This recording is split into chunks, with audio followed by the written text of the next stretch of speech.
Hey guys, welcome back to the channel. This is a story about What If Deku Had No Limits Part 1. If you guys enjoy this What If and want to see Part 2, comment down below. And let me know before I start. Please do support for more awesome content and leave a like. And don't forget to subscribe to my channel, and also share this video with your friends and check out the description in my playlist. The author of the story 𝗬𝗵𝗲. So let's start the video. The rhythm of the world was something Izuku Midoriya would never tire of listening to. The sweet thump, thump, thump of people dancing, and the clear tune of people laughing and having fun never failed to bring a smile to his face. Well, until today anyways. Blind, quirkless, useless.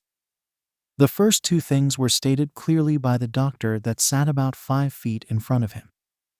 The third was a word that Kacchan called him every time he failed to make the jump on whatever forest excursion they were on, or when he ran into a tree because he hadn't seen it. Of course, when he'd come home once again with a bruise on his forehead, and Izuku mumbling sheepishly about not seeing the tree again, his mother had gotten worried and brought him into the doctor the next day. The doctor had pointed to something on the wall, and no matter how hard Izuku tried, he couldn't read what it said, even from 2 feet away. In fact, all that was there to him was blackness, a void in which nothing could be seen. The doctor moved around him, his footsteps loud and jarring on the tile floor. He held up strange devices, flipping a switch on them that brightened the void slightly, but revealed no more of the world than he'd ever seen. No more than 20 minutes into the appointment, Izuku Midoriya was declared legally blind. It wasn't until the doctor had taken x-rays of his feet immediately after that he also concluded Izuku was quirkless too. An extra joint was still there in his pinky toe that most people with quirks lacked. At the age of 4, Izuku had a slim chance of developing a quirk, even less so because of his blindness. Many quirks required the use of sight to control properly, and with his blindness, even if he did develop a quirk, it would most likely be too dangerous for him to use it. At this rate, the best solution for little Izuku is to begin learning Braille, as to not be behind in schoolwork completely, and to get him a cane, since he's only 4 years old. It wouldn't be optimal to get him a seeing eye dog. If he does need one still when he's older, then I'll send some information your way to be able to get in touch with a trainer. Otherwise, young Izuku here needs to learn how to use a cane properly. Here. The doctor handed her something that rustled. This should help you get started on improving your son's life as he navigates being blind. If you ever have any questions, my door is always open, Miss Midoriya. He paused for a moment, as if he was waiting for an answer or something else was happening. This always happened to Izuku. He never knew exactly what was happening or what people were doing, and the feeling left a small, ever-growing pit in the middle of his stomach.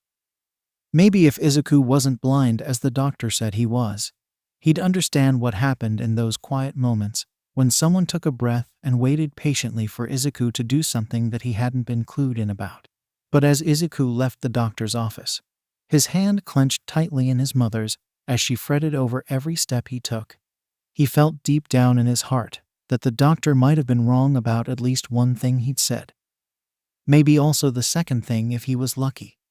The world around him was black, but tiny tendrils of white outlined most of the objects around him in a wavering blur of shapes.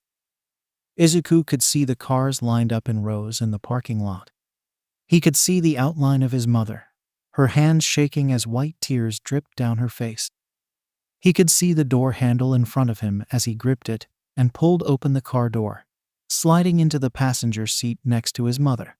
As he shut the door behind him, the world went black for a moment before flickering back to life as his mom turned on the air conditioner. The drive was silent on the way home, his mother's head swiveling constantly towards him as if in worry or sadness, but she said nothing.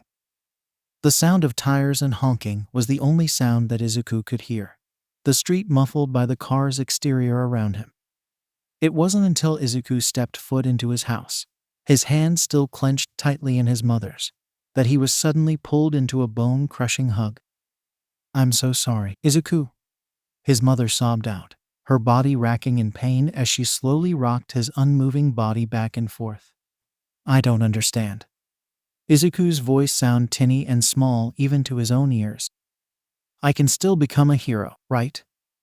His voice wavered on that last word, tears warbling on the edges of his eyes and threatening to spill down if he moved even slightly from where he was, or if anyone said another word.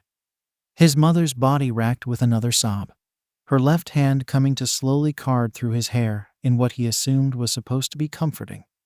But it only caused the tears to finally spill over, leaving cold trails along his cheeks that stung in the cool air of the air conditioner. I'm so sorry, Izuku, she whispered into his ear. Was she giving up on him already? But he could still be a hero if he tried hard enough, right? Quirkless or not. Blind or not. Just because he was useless now didn't mean he would stay that way forever, right? The rest of the day passed in a blur of soft hugs, carded hair, and his favorite food for dinner, a peanut butter and jelly sandwich. His mother held his hand throughout this all, stating it as a precaution until she could get him a cane, and he learned how to use it properly. Izuku lay quietly in his bed, his eyes open as he watched the white lines hazily outlining his bedroom, lines appearing and disappearing as the air conditioner hummed along above him. He wanted to sleep, but his throat, parched from crying, made it impossible for the silence to lull him to sleep. His bed creaked as Izuku sat up and flung the covers off, the wooden floor cool under his bare feet. The padding of his feet was masked by the buzzing of the house around him. The tumbling of the dryer intertwined with the soft hum of the air conditioner and the tick of the grandfather clock in the living room. The room felt fainter here, as if the white lines had gotten tired and decided to take a break halfway through outlining. Luckily, Izuku had memorized the layout of his house quite a while ago because of this fact, so he ran into nothing as he reached the kitchen. Reaching into one of the lower cabinets, Izuku pulled out a cup, its texture rough against his hands, and slowly padded over to the sink, turning it on and filling the cup up halfway with the cool water. As he tapped the faucet off, he raised the cup up to his lips and took a few swigs of the water, sighing in satisfaction as the scratching in his throat began to lessen. An idea began forming in his brain as he stood in the kitchen. Couldn't he change how useless he was now? He could see well enough, or whatever these white lines were that crawled across his vision whenever his eyes were open. So couldn't he start training now too? There was a little beach about a quarter of a mile from his house, its sandy slopes filled with mountain upon mountain of trash. It would be strange, Izuku thought, for a little boy to be cleaning it up as training. But what better way to be a hero than to help out his city? All Might always said even the smallest deeds can be hero work, and this seems like a pretty good place to start to Izuku. Cleaning the beach shouldn't be too hard, right? At the age of 10 years old.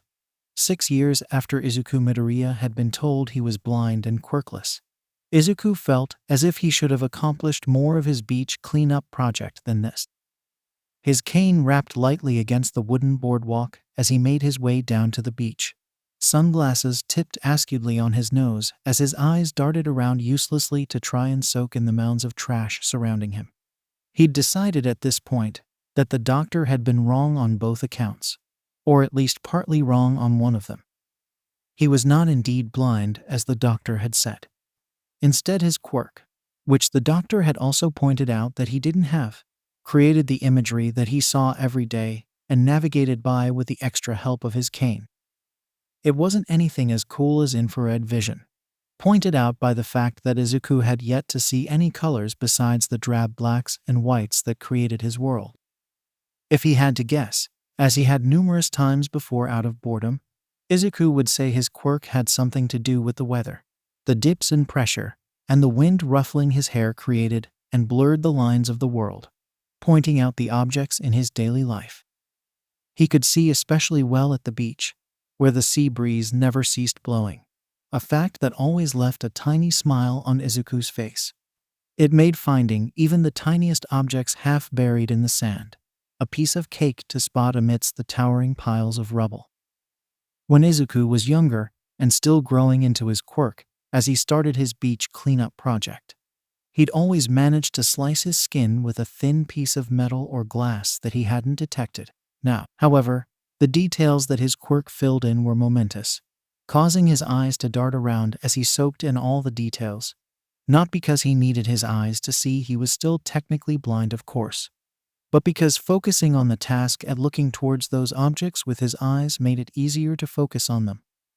It didn't hurt that it also helped with seeming less creepy when he was talking with someone. For some reason, many people's fingers began to twitch out of nervousness when talking to him, or their postures were unnaturally stiff whenever he talked to them while looking off into the distance. Izuku could just feel the pity rolling off of people like that in waves, and he hated it. Hated when someone's head tilted slightly in sympathy as soon as he told them he was blind. Hated the way their spines stiffened in surprise when he stated he was quirkless. Hated the way they always found a way to slink off after that, pace quickening once they assumed they were far enough away that Izuku wouldn't notice. But he always noticed. Every little detail of his black and white world was always noticed by him. How nobody believed him when he said he could see with his quirk, because who would believe a little 4-year-old that had just been told he was blind? How his mother's footsteps had become heavier with guilt for not noticing his predicament earlier. How his classmates jeered at him from afar. The only good thing that had come out of this was that Kacchan never tried to push him down anymore or leave him behind. In fact, Kacchan had become one of his closest friends after he came back to preschool with a cane in his right hand and his dark sunglasses perched precariously on his nose. While Kacchan didn't show it with his tone of voice or the words he said, Izuku could tell by his posture how protective he'd become of his Deku. His shoulders always stiffened when someone was near Izuku, and he'd always walk right in front of Izuku whenever they were in a new setting or one that Izuku didn't visit often. The insults were the same and Kacchan's temper had only grown more explosive. But he knew that Kacchan didn't mean a word of what he said. Every snarky comment of Deku and useless left a smile on Izuku's face that only made the other boys stomp away in anger, muttering profusely about idiots that couldn't take an insult, even if it slapped them in the face. Izuku folded up his cane and stored it in the backpack slung across his shoulders. He bent down to pick up the broken microwave below him, taking extra care of the warped metal on the sides that could slice his hand open if he wasn't careful. His mind always seemed to wander when he was trying to find a piece of trash he knew he could lift without trouble. Yet as soon as he spotted his target, a mind-numbing calmness stopped whatever tangent his brain had gone off to, and instead focused his mind on the task at hand. Hugging the broken microwave as close to his chest as he dared to, Izuku slowly weaved his way through the trash piles, taking care to pay attention for any glass or metal hiding beneath the sand. Just because he wore thick-soled shoes as a precaution against that happening didn't mean it couldn't. He'd sliced the soles of his feet up enough times for that concept to stick in his brain. His eyes darted around as he walked the length of the boardwalk up to the dumpsters he'd convinced one of the garbage men in the city, Hoshino, to set up there just for him to use for cleanup. Apparently being a blind kid with an admirable goal had some perks when he needed something with the bonus of minimal questions asked most of the time. With a grunt, Izuku heaved the microwave into the dumpster, the twisted hunk of metal crashing loudly into the rest of the trash already in there. Hopefully, Hoshino would have the time to swing by and empty the dumpster. The trash had almost reached the top of the 5-foot-tall container, and leaving the trash on the side was not something Izuku wanted to do. It just left more work for the garbage man that he'd get chewed out for later. Although Hoshino was never truly mad at Izuku for long, he was mostly just disgruntled by the prospect of the extra work of it. Izuku turned around, cane still in his backpack, and traveled back to the mountains of trash on the beach. With every piece of trash he carried over to the dumpster, his limbs became heavier and heavier until he finally called it quits when his stomach let out a loud gurgle of protest and his arms and legs screamed for a break. Reaching into his backpack, Izuku pulled out his cane, the snap of it straightening loud in the soft breeze, and slowly made his way down the boardwalk towards his house. The wind had quieted for the day, leaving him feeling more blind than usual. The occasional white blur of another person walking by startled Izuku and left him anxious to get home. It was at moments like these, when the outlines were gone, or when he was sitting in a room with the air dead and unmoving, that he hated being blind. Sure, he wasn't really blind, what with his quirk and all, but he really wished sometimes that he could see everything around him with his own eyes, and not because of his quirk. Sometimes Izuku wished he'd been born quirkless, but that he could see. At least then he'd have a better chance of achieving his dreams. He'd always wanted to be a hero as long as he could remember. Ever since he'd listened to that first video with All Might. Although he wasn't sure what All Might looked like, listening to him proudly announce his presence in every video Izuku had played always left him feeling safe and content. His interviews were no different. His booming laughter and confident answers made it certain to Midoriya why he was considered the #1 hero. One day, Izuku wanted to be exactly like him. When Izuku got home, his mother was waiting at the door. "It's 5:30, Izuku," she scolded, pulling him into her arms once he got close enough. "You promised no later than 5 when you went to clean the beach. Just because I'm allowing you to do this even though you're technically not blind because of your quirk, it still worries me for you to be out this late. What if you don't sense another person sneaking up on you? What if you fall and are injured and I can't find you? It's a dangerous world out there, Izuku, and I'm scared for you." "I know, Mom," he said softly. "I'm sorry for making you worry. Next time, I'll make sure to bring my braille watch next time. I guess I just forgot to put it on after lunch." Izuku's mouth pulled down into a frown, hand coming up to tangle in his hair as he hung his head in shame. His mother sighed, her hand joining his as she carded through his curly hair. "It's all right, sweetie. I just worry about you more than I probably should. I know you're capable of staying safe, but I'm your mom. It's my job to worry." Izuku couldn't argue with that, and he pursed his lips in thought as he considered what to say next. Considering this to be her win of the argument, his mother ruffled his hair one more time before swooping down and kissing him on the cheek. "Now, shoo." She pushed him gently into the house. "Go get washed up for dinner. I don't want to see a speck of dirt on you when you get back." A grin alighted Izuku's face. "Well, I certainly don't see any dirt on me. Can I just go eat dinner already? I'm starving, Mom." She pushed him a little harder towards the bathroom, Izuku's laughter causing her own snort to join in. "Izuku, you know exactly what I mean. Now, go before your food gets cold, you troublemaker." His mother walked off, swinging her hands and humming softly to herself. It had been quite a while since Izuku had seen his mother this relaxed.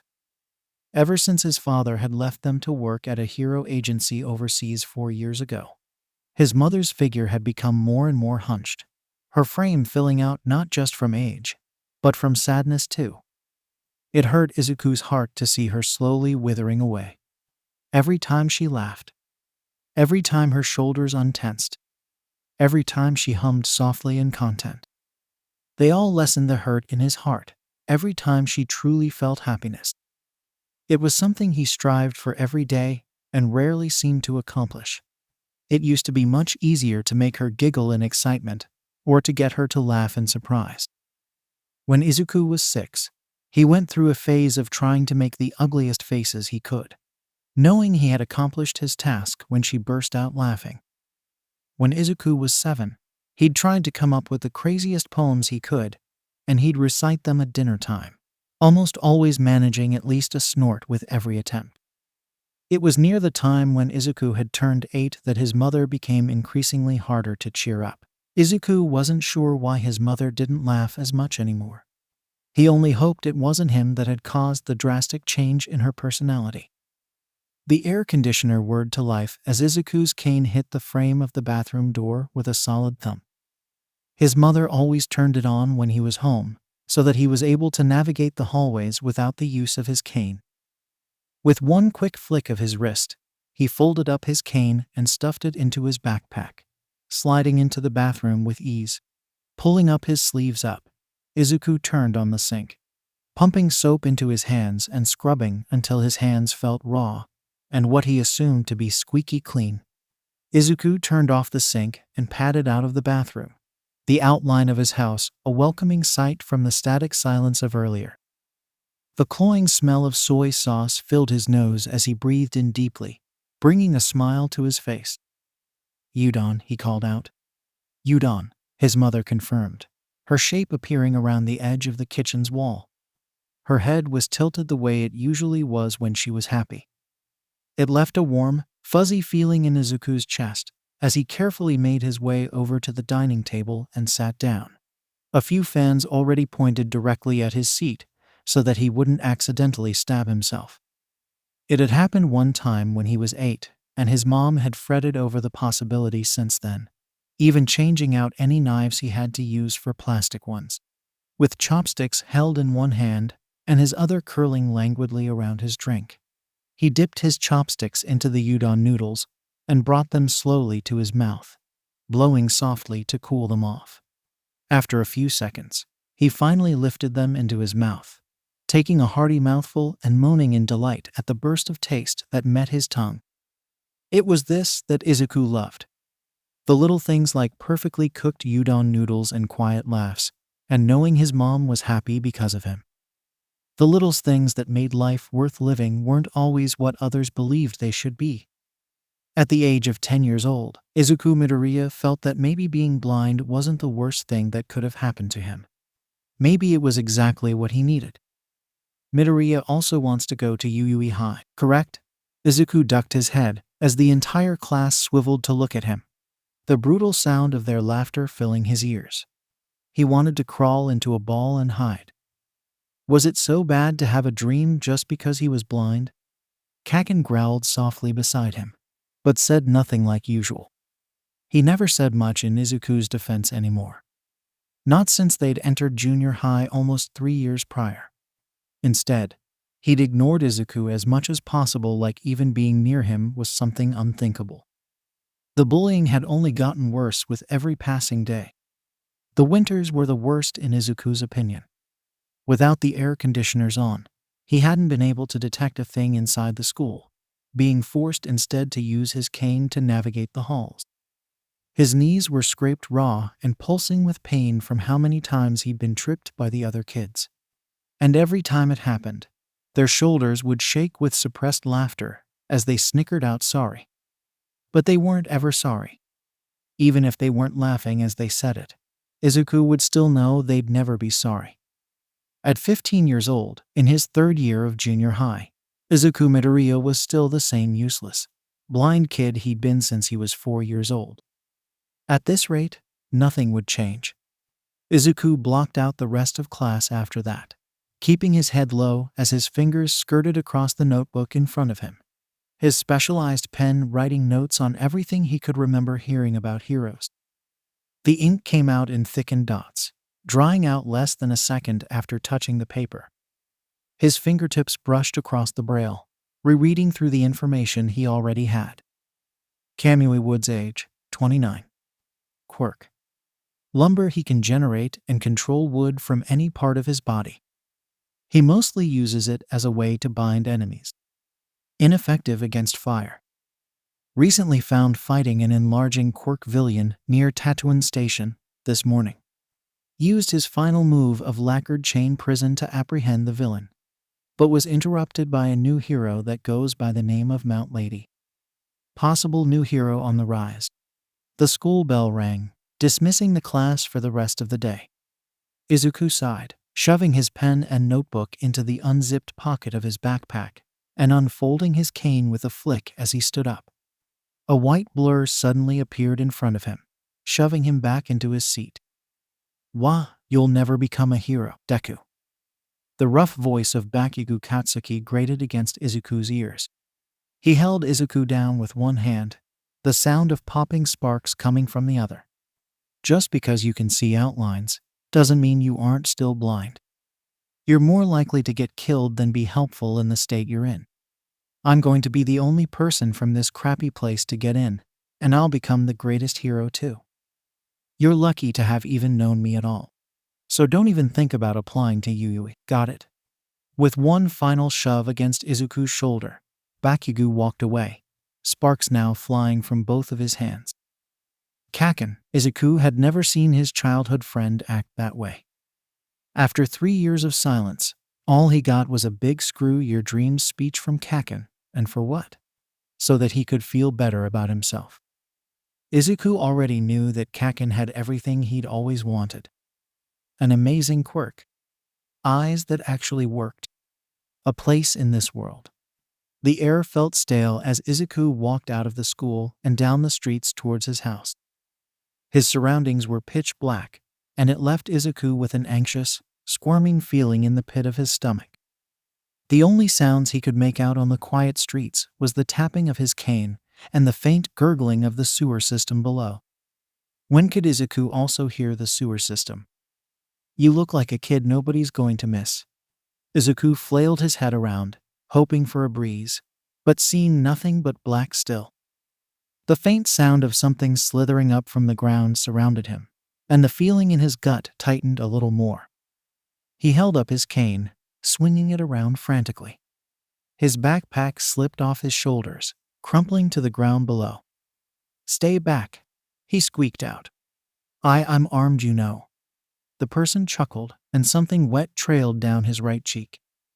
Izuku swung his cane in that direction, but felt no resistance. His heartbeat sped up. Badum. Badum. Badum badum badum badum badum badum badum badum. Where was this person? Don't worry. I'm just hijacking your body. Calm down.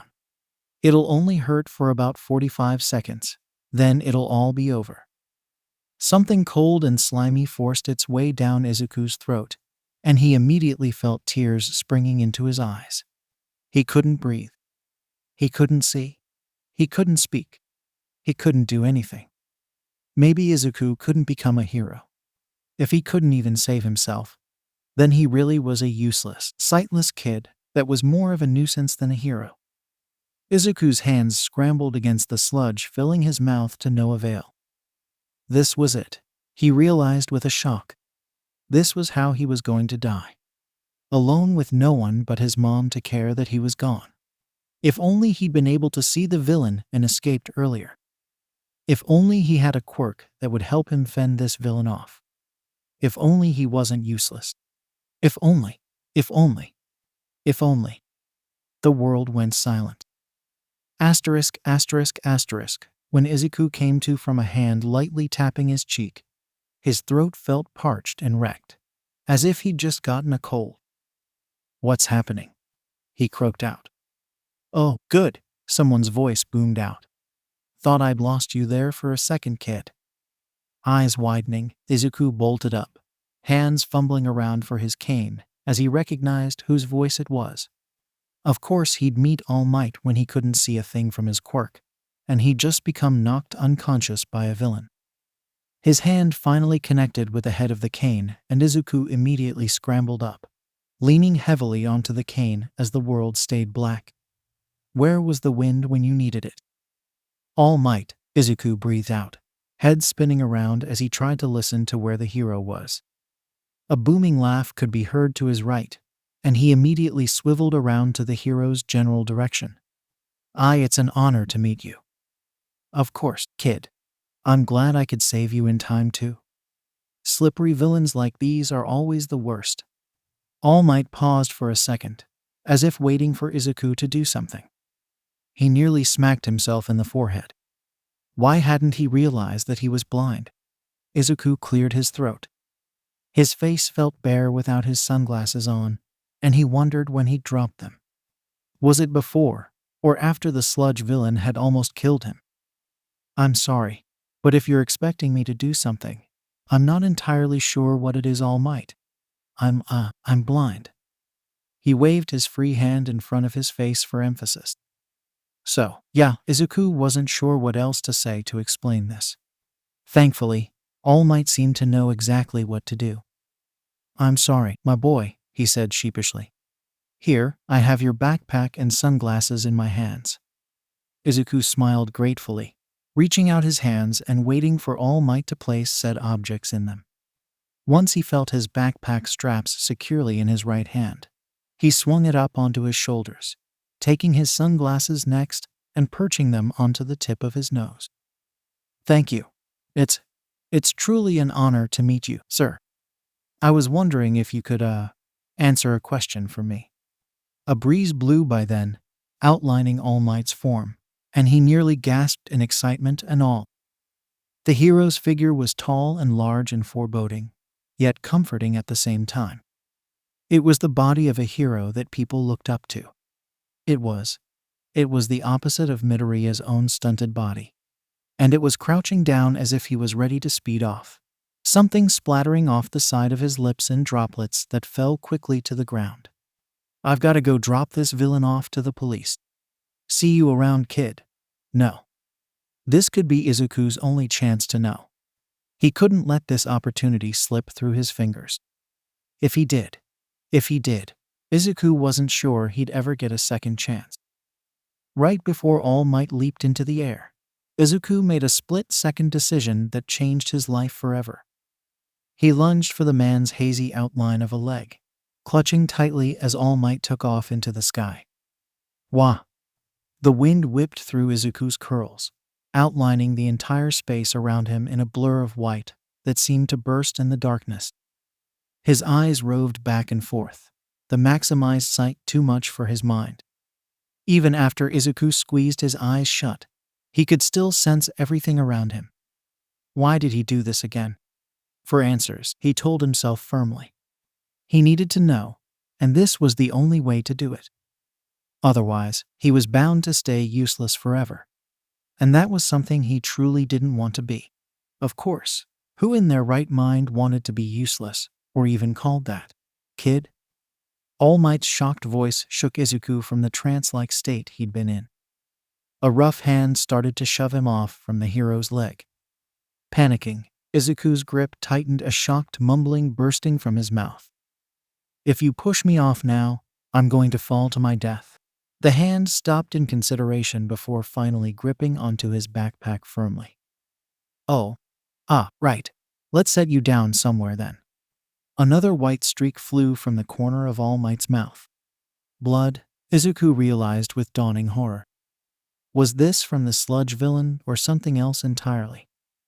The world turned black for a moment as All Might touched down on the roof before flickering back to life again in tiny, white tendrils that flowed with the breeze, outlining the rooftop and the door that led down to the building below them. Realizing this might be the only chance he got, Izuku quickly spoke up before All Might could utter out a word. "I'm blind.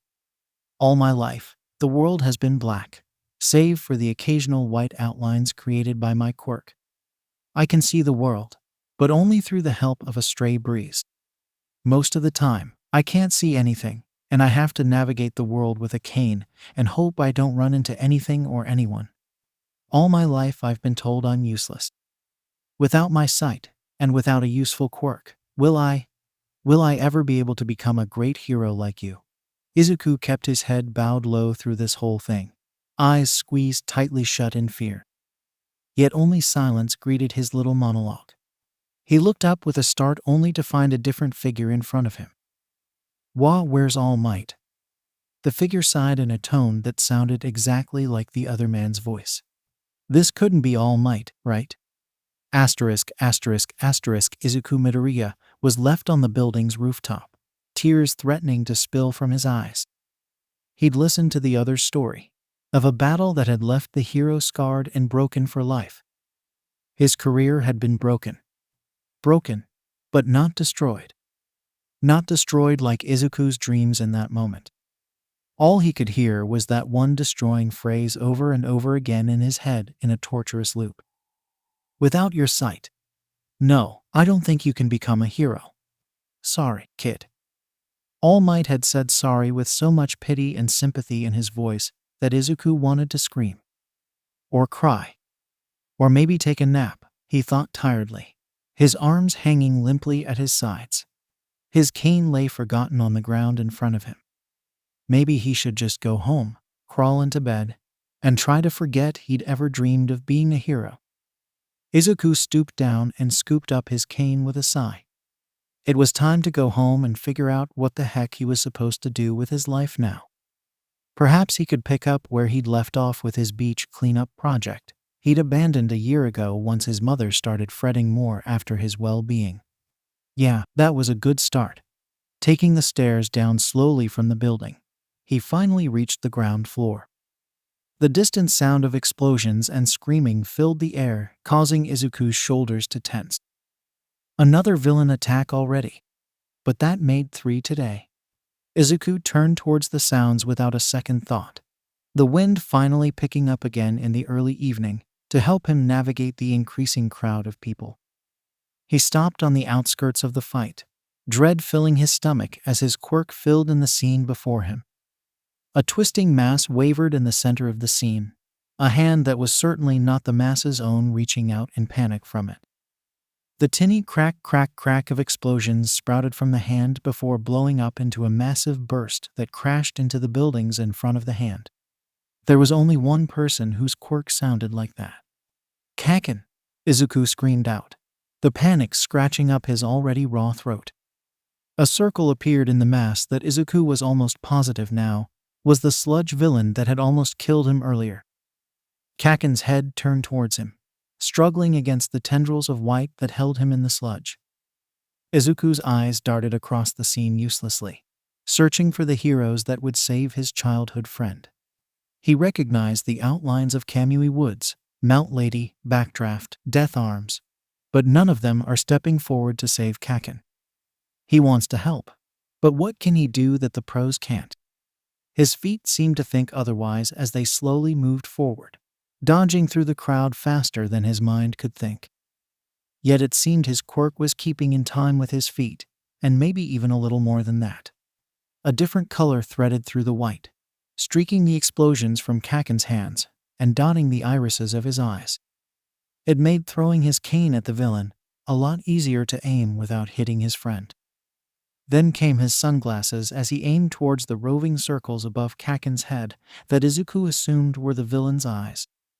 His backpack fell to the ground behind him as he raked through the sludge surrounding Kacchan's body, trying and failing to free him.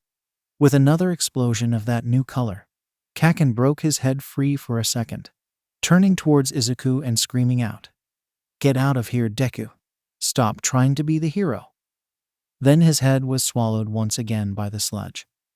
What happened next was a blur of white that filled up his vision and made it impossible to discern between the outlines of the scene. Something solid grabbed a hold of the scruff of his shirt as a powerful wind created a vortex that broke up the sludge until the pieces were only white stakes that confused his quirk and left him blind to whatever had just happened. After a few seconds, the wind died down and was replaced with rain that trailed from the sky in white blurs. Gazing up, Izuku followed the shape of the arm, holding onto him tightly and connected it to All Might. He held onto Kacchan with his other hand, fingers tensed around the other boy's wrist. Reporters immediately swarmed All Might and Kacchan as the hero let go of Izuku and Bakugo. Izuku was left alone at the side, surrounded himself by the other heroes berating him for being reckless. But what else was he to do? They certainly hadn't been trying to save Kacchan. Izuku fled the scene as soon as he could, spotting the outlines of his stuff and scooping it up quickly as he walked back towards his house. This whole day was a mistake. From meeting All Might to thinking for even a second that he could be a hero too. He should have just stayed in bed. I am here in a very weird position. Izuku's head shot up, the shape of All Might appearing before him. The shape condensed a second later as the man coughed up a splat of the new color. Blood, he remembered. But this time it wasn't the stark white from earlier. Maybe he'd ask his mom later what color that was, but for now he need to worry about what exactly All Might wanted. "What are you doing here?" Izuku asked hesitantly. "I'm just the useless kid that got in the way, so you should just go back to your reporters, all right?" He saw All Might's hand reached out for a second before falling flat back to his side. "No," he huffed out. I was wrong." While all the other heroes hung back and waited for someone else to save young Bakugo. You took the initiative and tried to save him yourself, despite being blind. Most heroes say that their body moved before they could even think, and that's certainly what happened to you back there. You aren't useless, kid.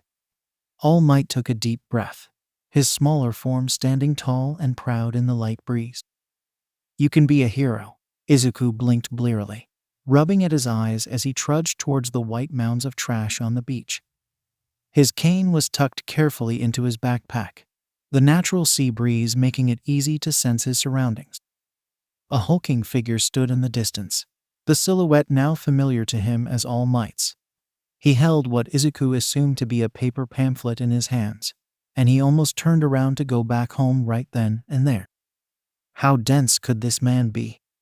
Apparently very dense, as he finally stood in front of the hero who held out the pieces of paper for him.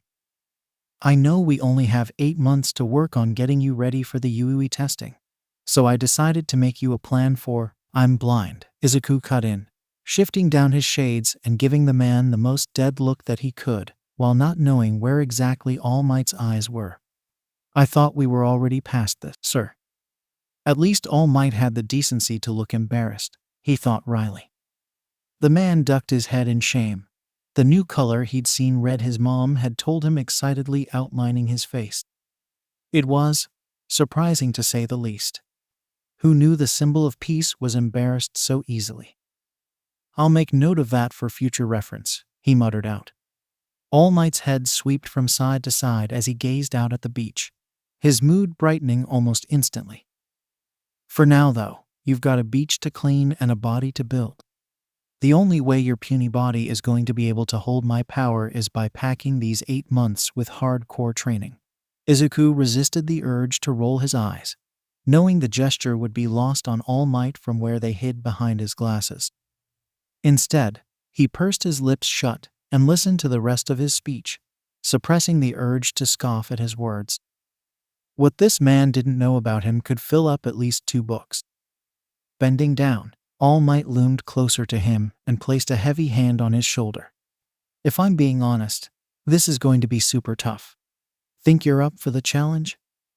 This time Izuku did scoff, dropping his backpack off his shoulders to the ground and flinging off the slightly large sweater he'd put on earlier to combat the cold morning.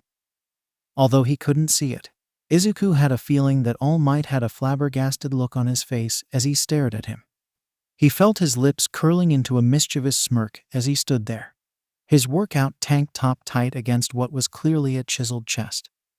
His arms were just as muscular, if not more so than his chest, and his legs were of the same hardened mass.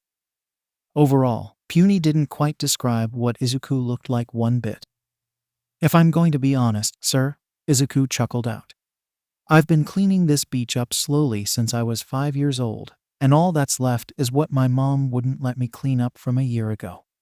It turns out that being a blind kid leaves a lot of extra time to work out without being disturbed by anyone else. All Might's head tilted to the side in question. Why would a young kid like you want to work out when you could be doing a number of things that are more fun? I've always wanted to be a hero. Izuku said this simply, as if no other dream existed for his future. And it was true. He'd never once thought that he would be anything else, and now that his dreams had even a smidgen of a chance to come true, Izuku couldn't have been happier if he tried. All Might cleared his throat, hands resting lightly on his hips, as his face turned towards Izuku and his posture changed into something resembling confidence. And that is what we will make you.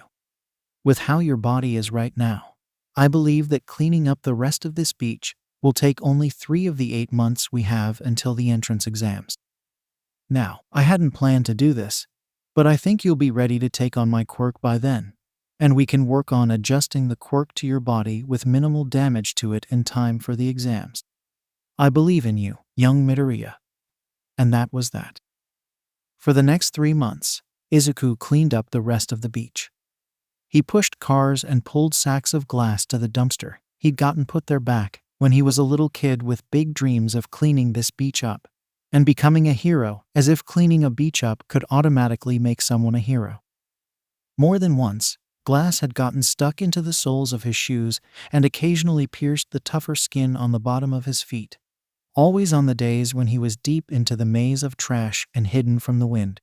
He wished there was a way to create his own wind and prevent these ridiculous injuries. To see on his own without the constant need for an air conditioner or the occasional breeze. And maybe with all might, with inheriting one for all? Well, maybe he could. The concept of being able to pass on a quirk had astounded Izuku, and taken him a few moments to wrap his head around. One for all. A power that was passed from user to user, accumulating power with each new owner of it. How would the power change if combined with his own wind-sensing quirk? On a breezy summer day, when the beach was almost spotless, Izuku decided to ask All Might just that. The man stopped for a moment, before turning back towards him and answering, "I'm not entirely sure. Would you like to test it out?" Izuku felt a grin curling up his lips as he dumped the microwave in his hand into the dumpster. "When?" The man hummed for a moment, head moving around to take in the remaining trash before replying, "Tomorrow. I have faith you'll be able to clean up the rest of the trash today, young Midoriya. After all, the day is still young. You should have plenty of time to pick up those 3 piles left." A sigh left Izuku as his mouth twisted downward in disappointment. He'd really wanted to start learning now, but he guessed another day of labor was a small price to pay for the possibility of being able to sense and see more. Izuku bent down and picked up the door, which he assumed had been part of a refrigerator. Wrapping his arms tightly around the middle of it, careful to avoid any sharp edges and what felt like rust under his fingertips, he started trotting once again towards the dumpster. Just one more day, he thought to himself firmly. One more day, and he'd be closer to his dreams than he'd ever been before. ******. Eat this. Exhaustion had taken over Izuku's body and mind by the end of the day, so it took longer than he'd like to admit for All Might's words to sink in. The hero's hand was outstretched, a thin strand of white wavering from it in the wind.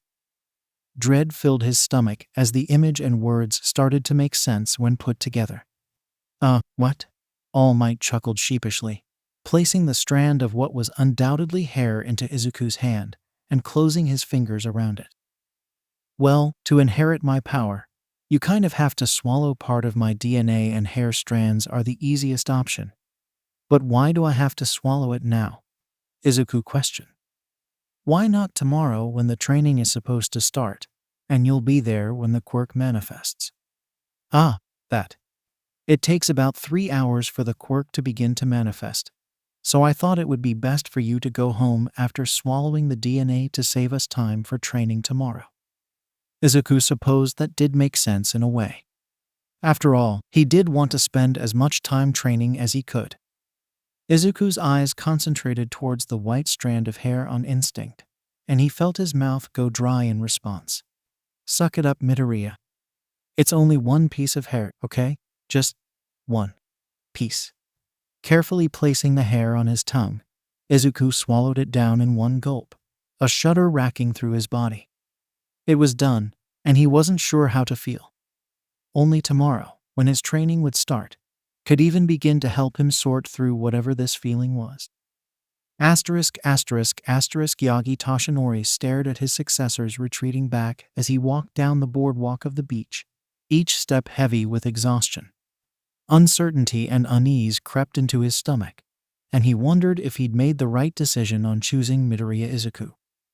This wasn't the first time Toshinori had felt apprehensive about Midoriya. Sure, the kid was bright and seemed motivated to become a hero. Heck, the kid had started cleaning the beach up and working out his muscles all the way back when he was 5 years old. If that wasn't dedication, Toshinori wasn't sure what was. With each argument, he pitted against the pit in his stomach, however, only grew the seed of doubt bigger and bigger until a tiny sapling of fear had grown in his gut. What if the kid wasn't ready? What if he'd chosen the wrong person to pass on his legacy to?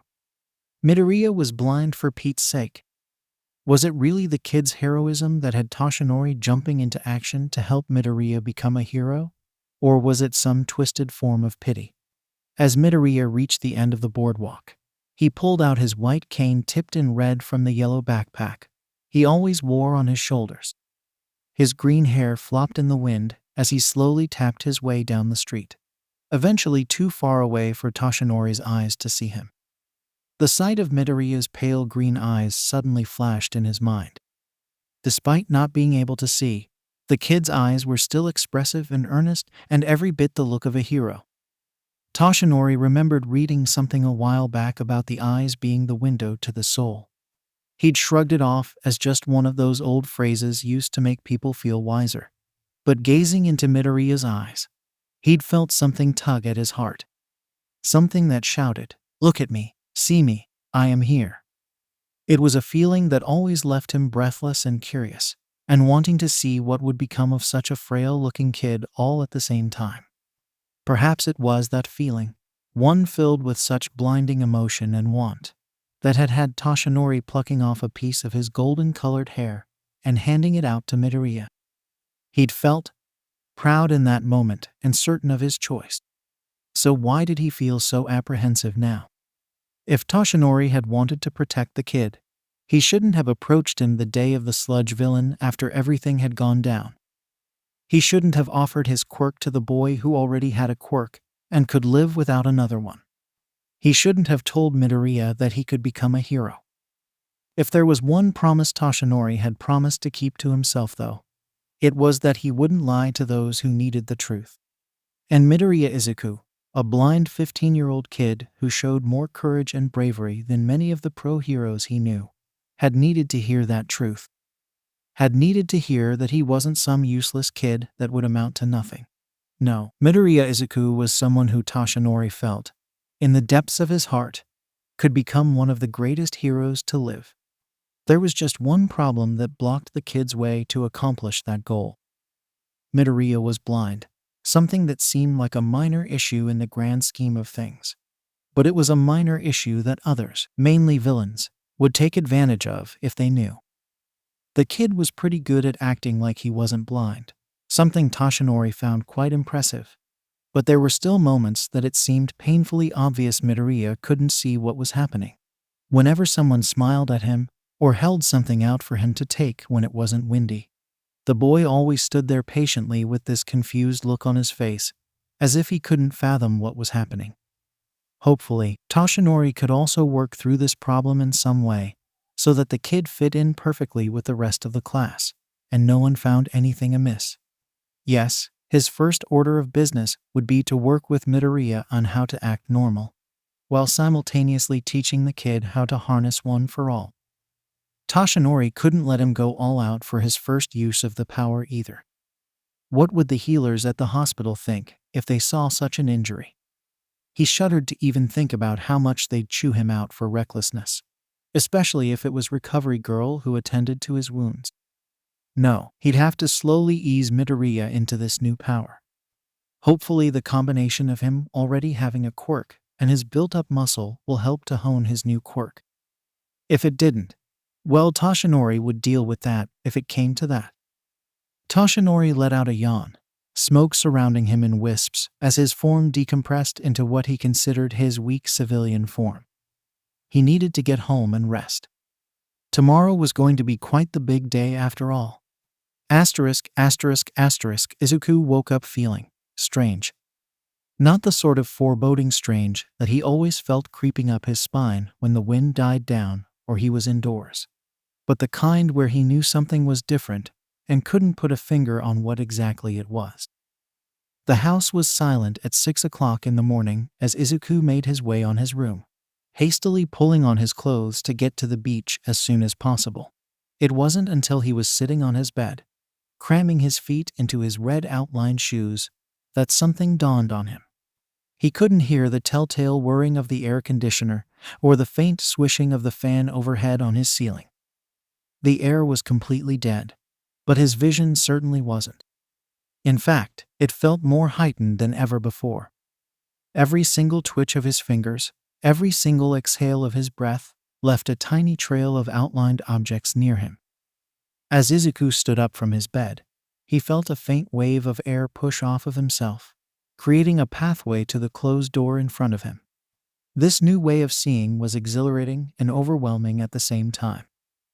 Tiny specks of white dotted the air, the way people described stars and the constellations in the sky. It was a sight he'd never seen, yet he knew it must look something like this, beautiful and hanging perfectly in the still air. As Izuku moved through the hallway as quietly as he could in an attempt to not wake up his mother, the particles of white moved around him to give him space. He giggled at the sight.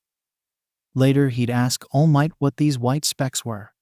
But for now Izuku was content to watch them, without knowing what they were or why they were here. Once Izuku was outside, the white specks vanished, leaving a street full of tumbling trash and fluffy white outlines hanging above him that were definitely new. Maybe they were those things called clouds that Kacchan used to point out when they were kids, back when Izuku wasn't sure what his childhood friend had been talking about, nodding along to it all the same without even thinking about questioning Kacchan. So many new things filled his senses that Izuku stopped for a moment, crouching down right in front of his house and just breathing deeply. In, out, in, out, in. Izuku paused as his quirk filled in the outline of All Might jogging towards him in his condensed form. "Double, what are you doing here?"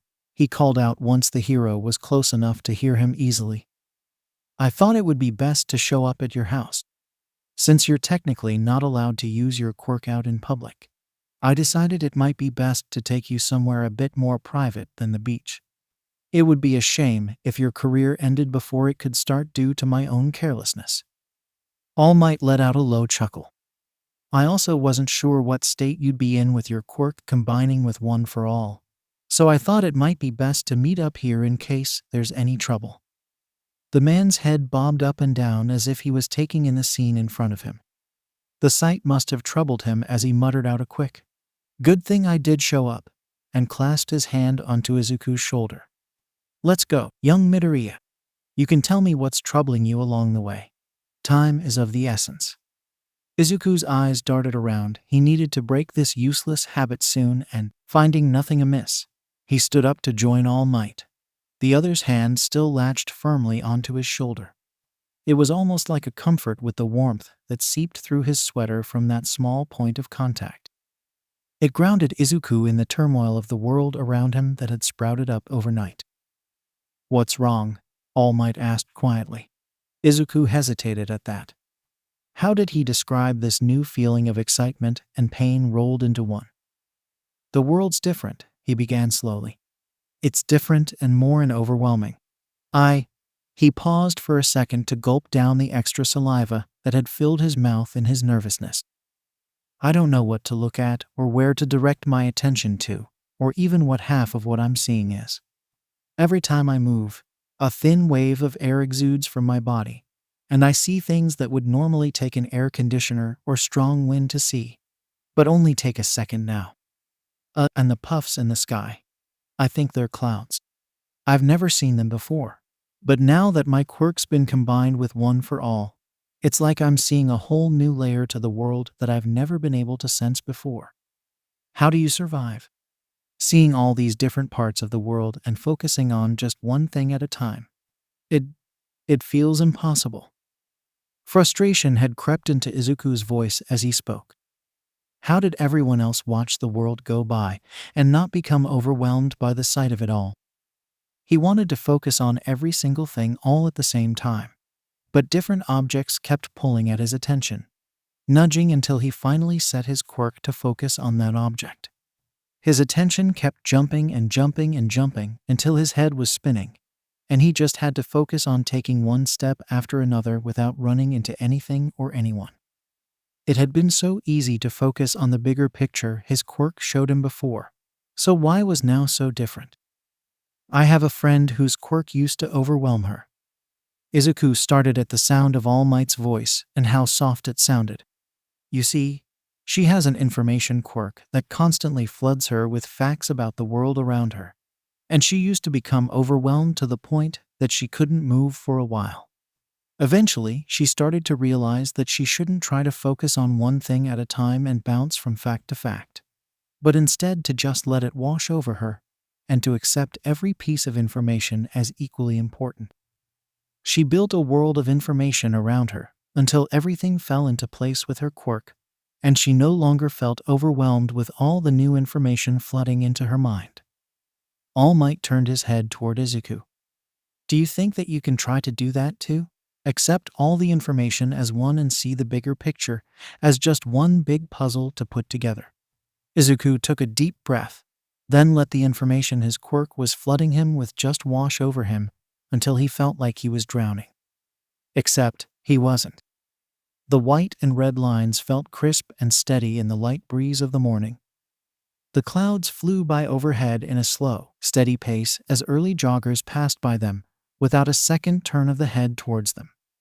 Birds swooped between the houses and settled on the telephone wires above, ruffling their feathers calmly in the quiet street.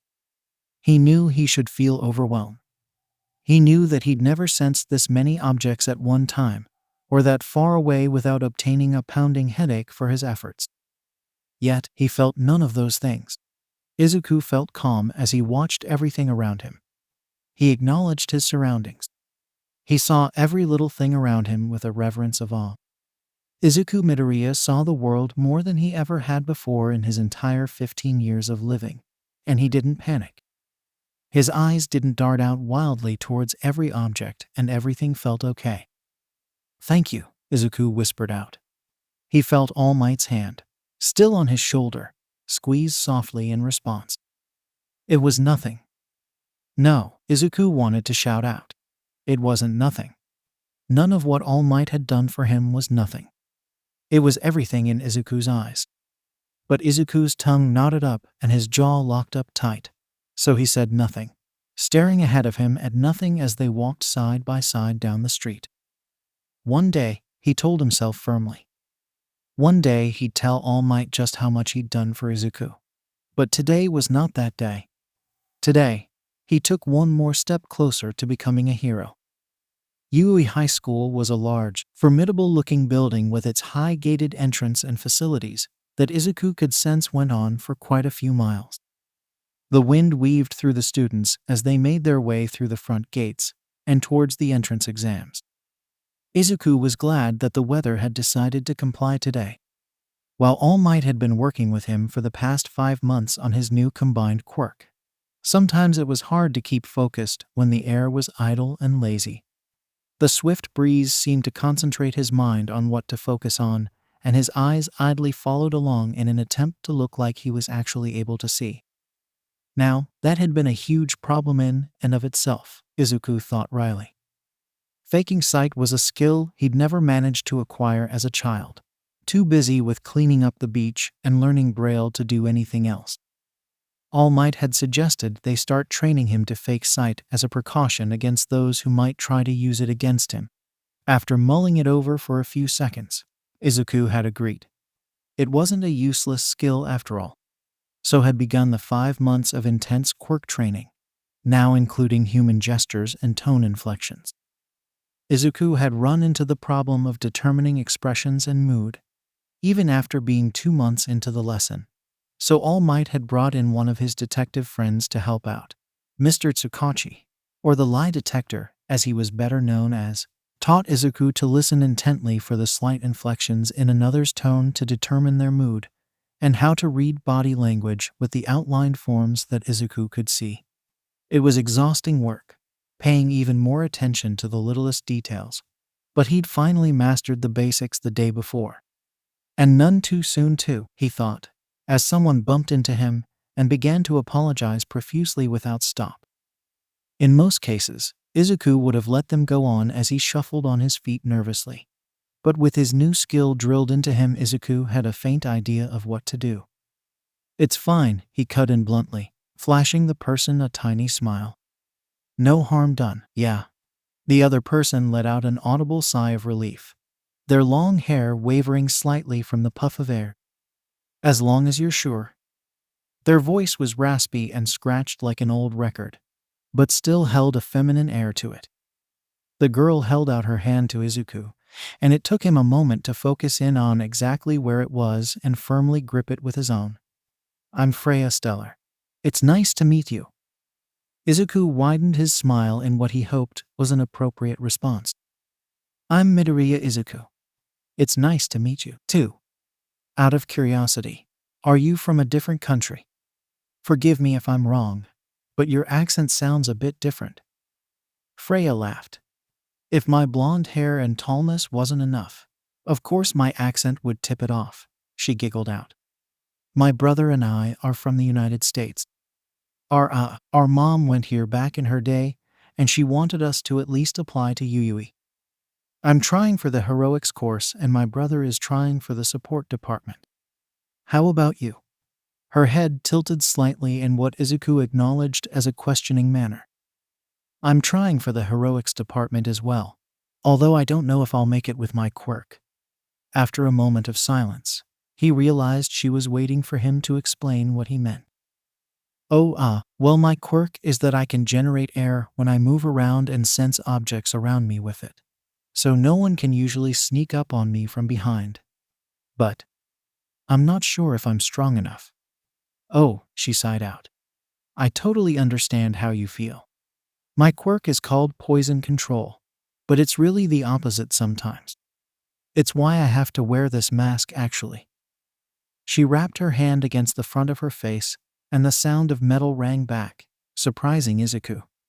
He hadn't noticed the metal wrapped around the lower half of her face. "Well, it's actually a filter, if we're going to be technical. My body naturally pulls off an extra non-metal molecule off of the product compound of whatever gas I'm breathing. So instead of carbon dioxide, I breathe out carbon monoxide. It caused quite a few problems when I was younger." She took a deep breath.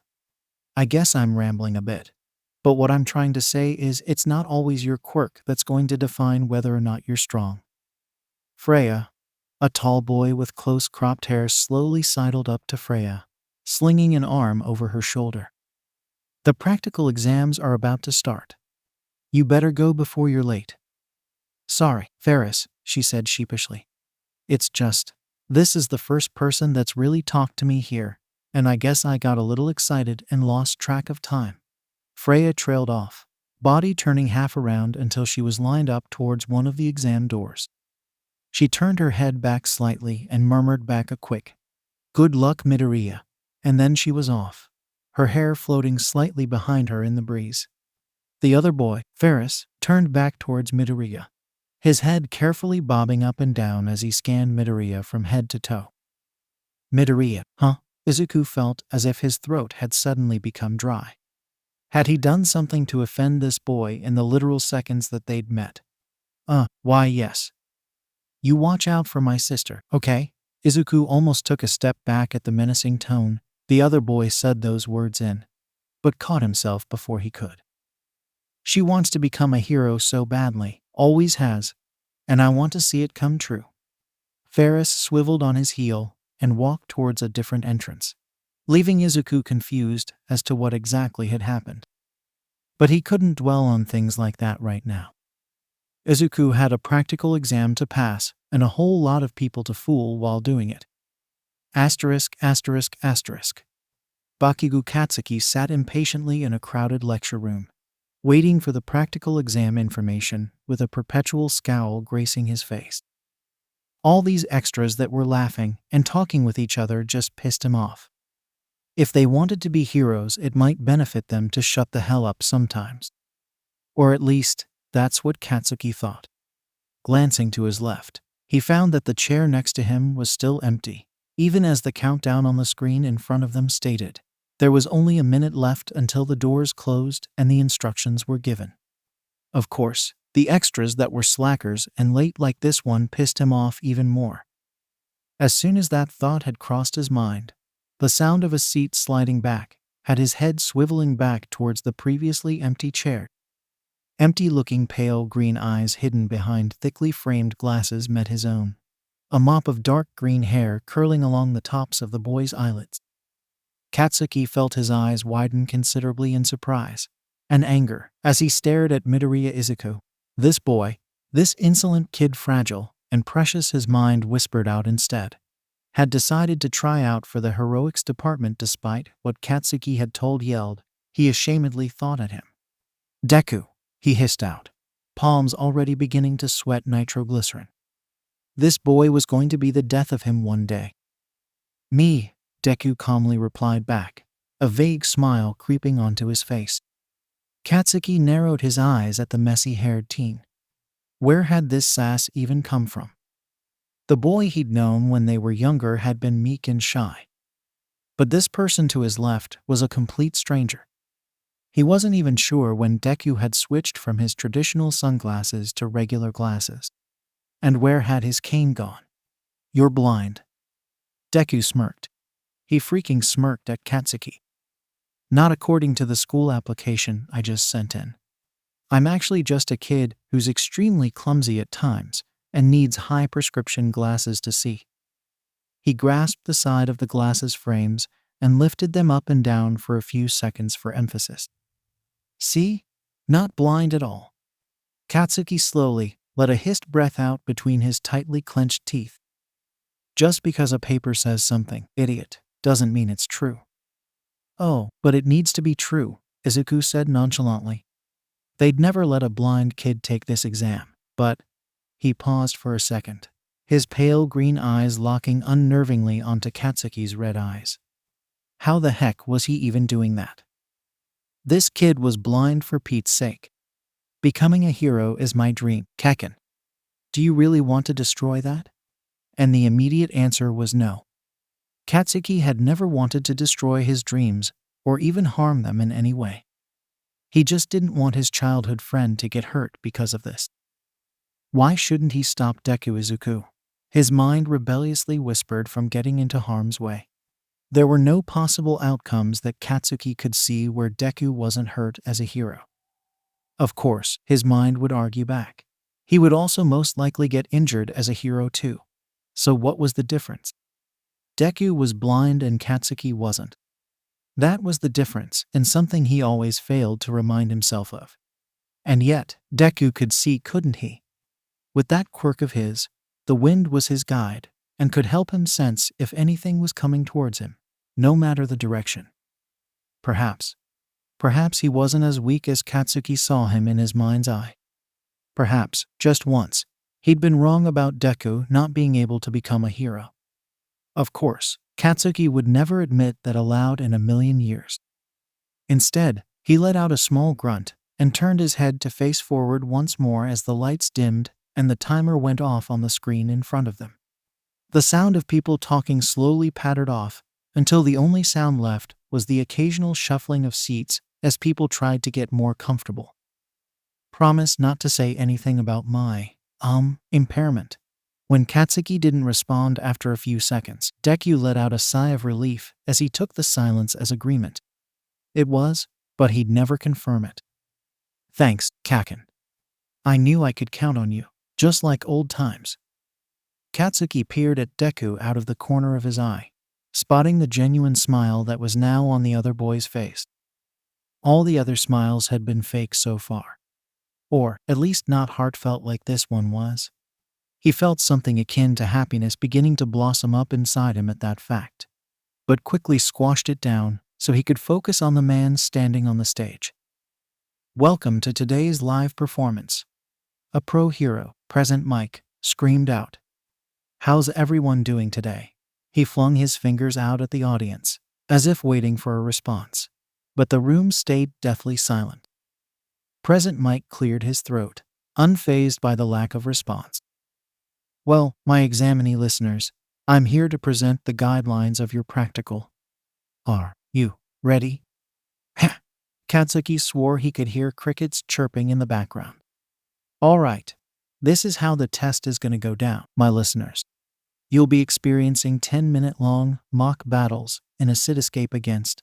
𝗵𝘃𝗄 paused dramatically for a second, thumping his hands against his legs in lieu of a drumroll. Robots. Robots? Katsuki questioned. How much money does that even cost? The heck? Deku had decidedly ignored his little outburst, much to Katsuki's chagrin. 𝗵𝘃𝗄 continued in the same overly exuberant tone. Bring along whatever your little hero hearts desire. After this little presentation, you'll each head to your assigned testing location. Okay? Okay, let's get right into this. Katsuki tuned out the rest of his speech after the first few sentences. Blah blah blah robots. Blah blah blah points. 3 pointers are worth more than a measly free throw in basketball after all. Why would robots with giant numbers on them prove to work any differently? Soon enough, the examinees were sent out in buses to their testing sites. Deku, fortunately for the kid and unfortunately in Katsuki's opinion, was at a different testing site than his. After a brief goodbye, they parted ways onto the separate buses, a nervous yet confident look on Deku's face. Perhaps Katsuki wouldn't have to worry so much about him. Deku seemed to have something up his sleeve, and he had a feeling the other boy would be just fine. He had to believe that. After all, Katsuki had his own mock exam to destroy. Burning up robots seemed like a better alternative to destroying his friend's dreams anyways. Izuku's hands itched to hold onto his cane as he stood before the massive cityscape. But that had been tucked carefully in the backpack he'd accidentally left at home. He felt unstable without the reassuring weight of his cane in his hands. But it wasn't a feeling easily rectified in this situation. The wavering outlines of the other examinees surrounded him, making him feel even queasier with the thought of what he had to do. He was going to have to fight giant robots, giant flipping robots, and he was competing against all these other teams who probably had much more useful quirks than his. Sure, Izuku had one for all combined with his own airy eyes quirk, but the power of it had yet to show itself to Izuku, much to his annoyance and despite his efforts to try and summon it.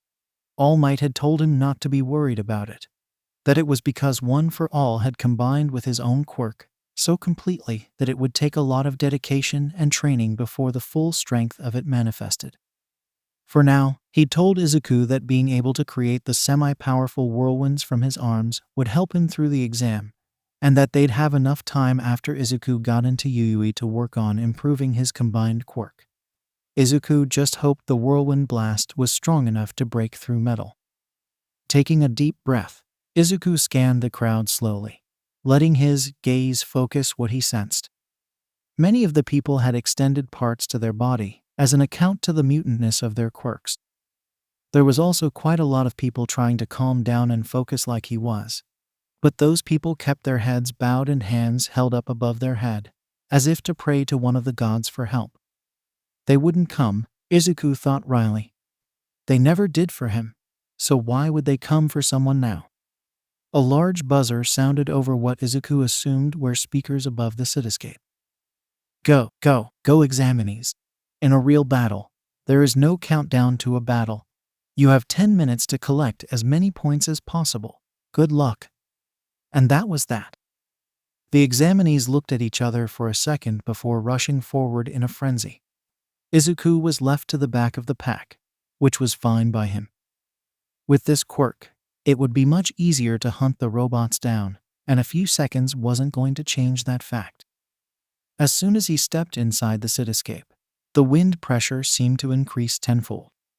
A grin curved along Izuku's lips as he started running down a smaller street that all the other examinees had missed, sensing a large object rolling down it on wheels, pulling back his arm to build up momentum.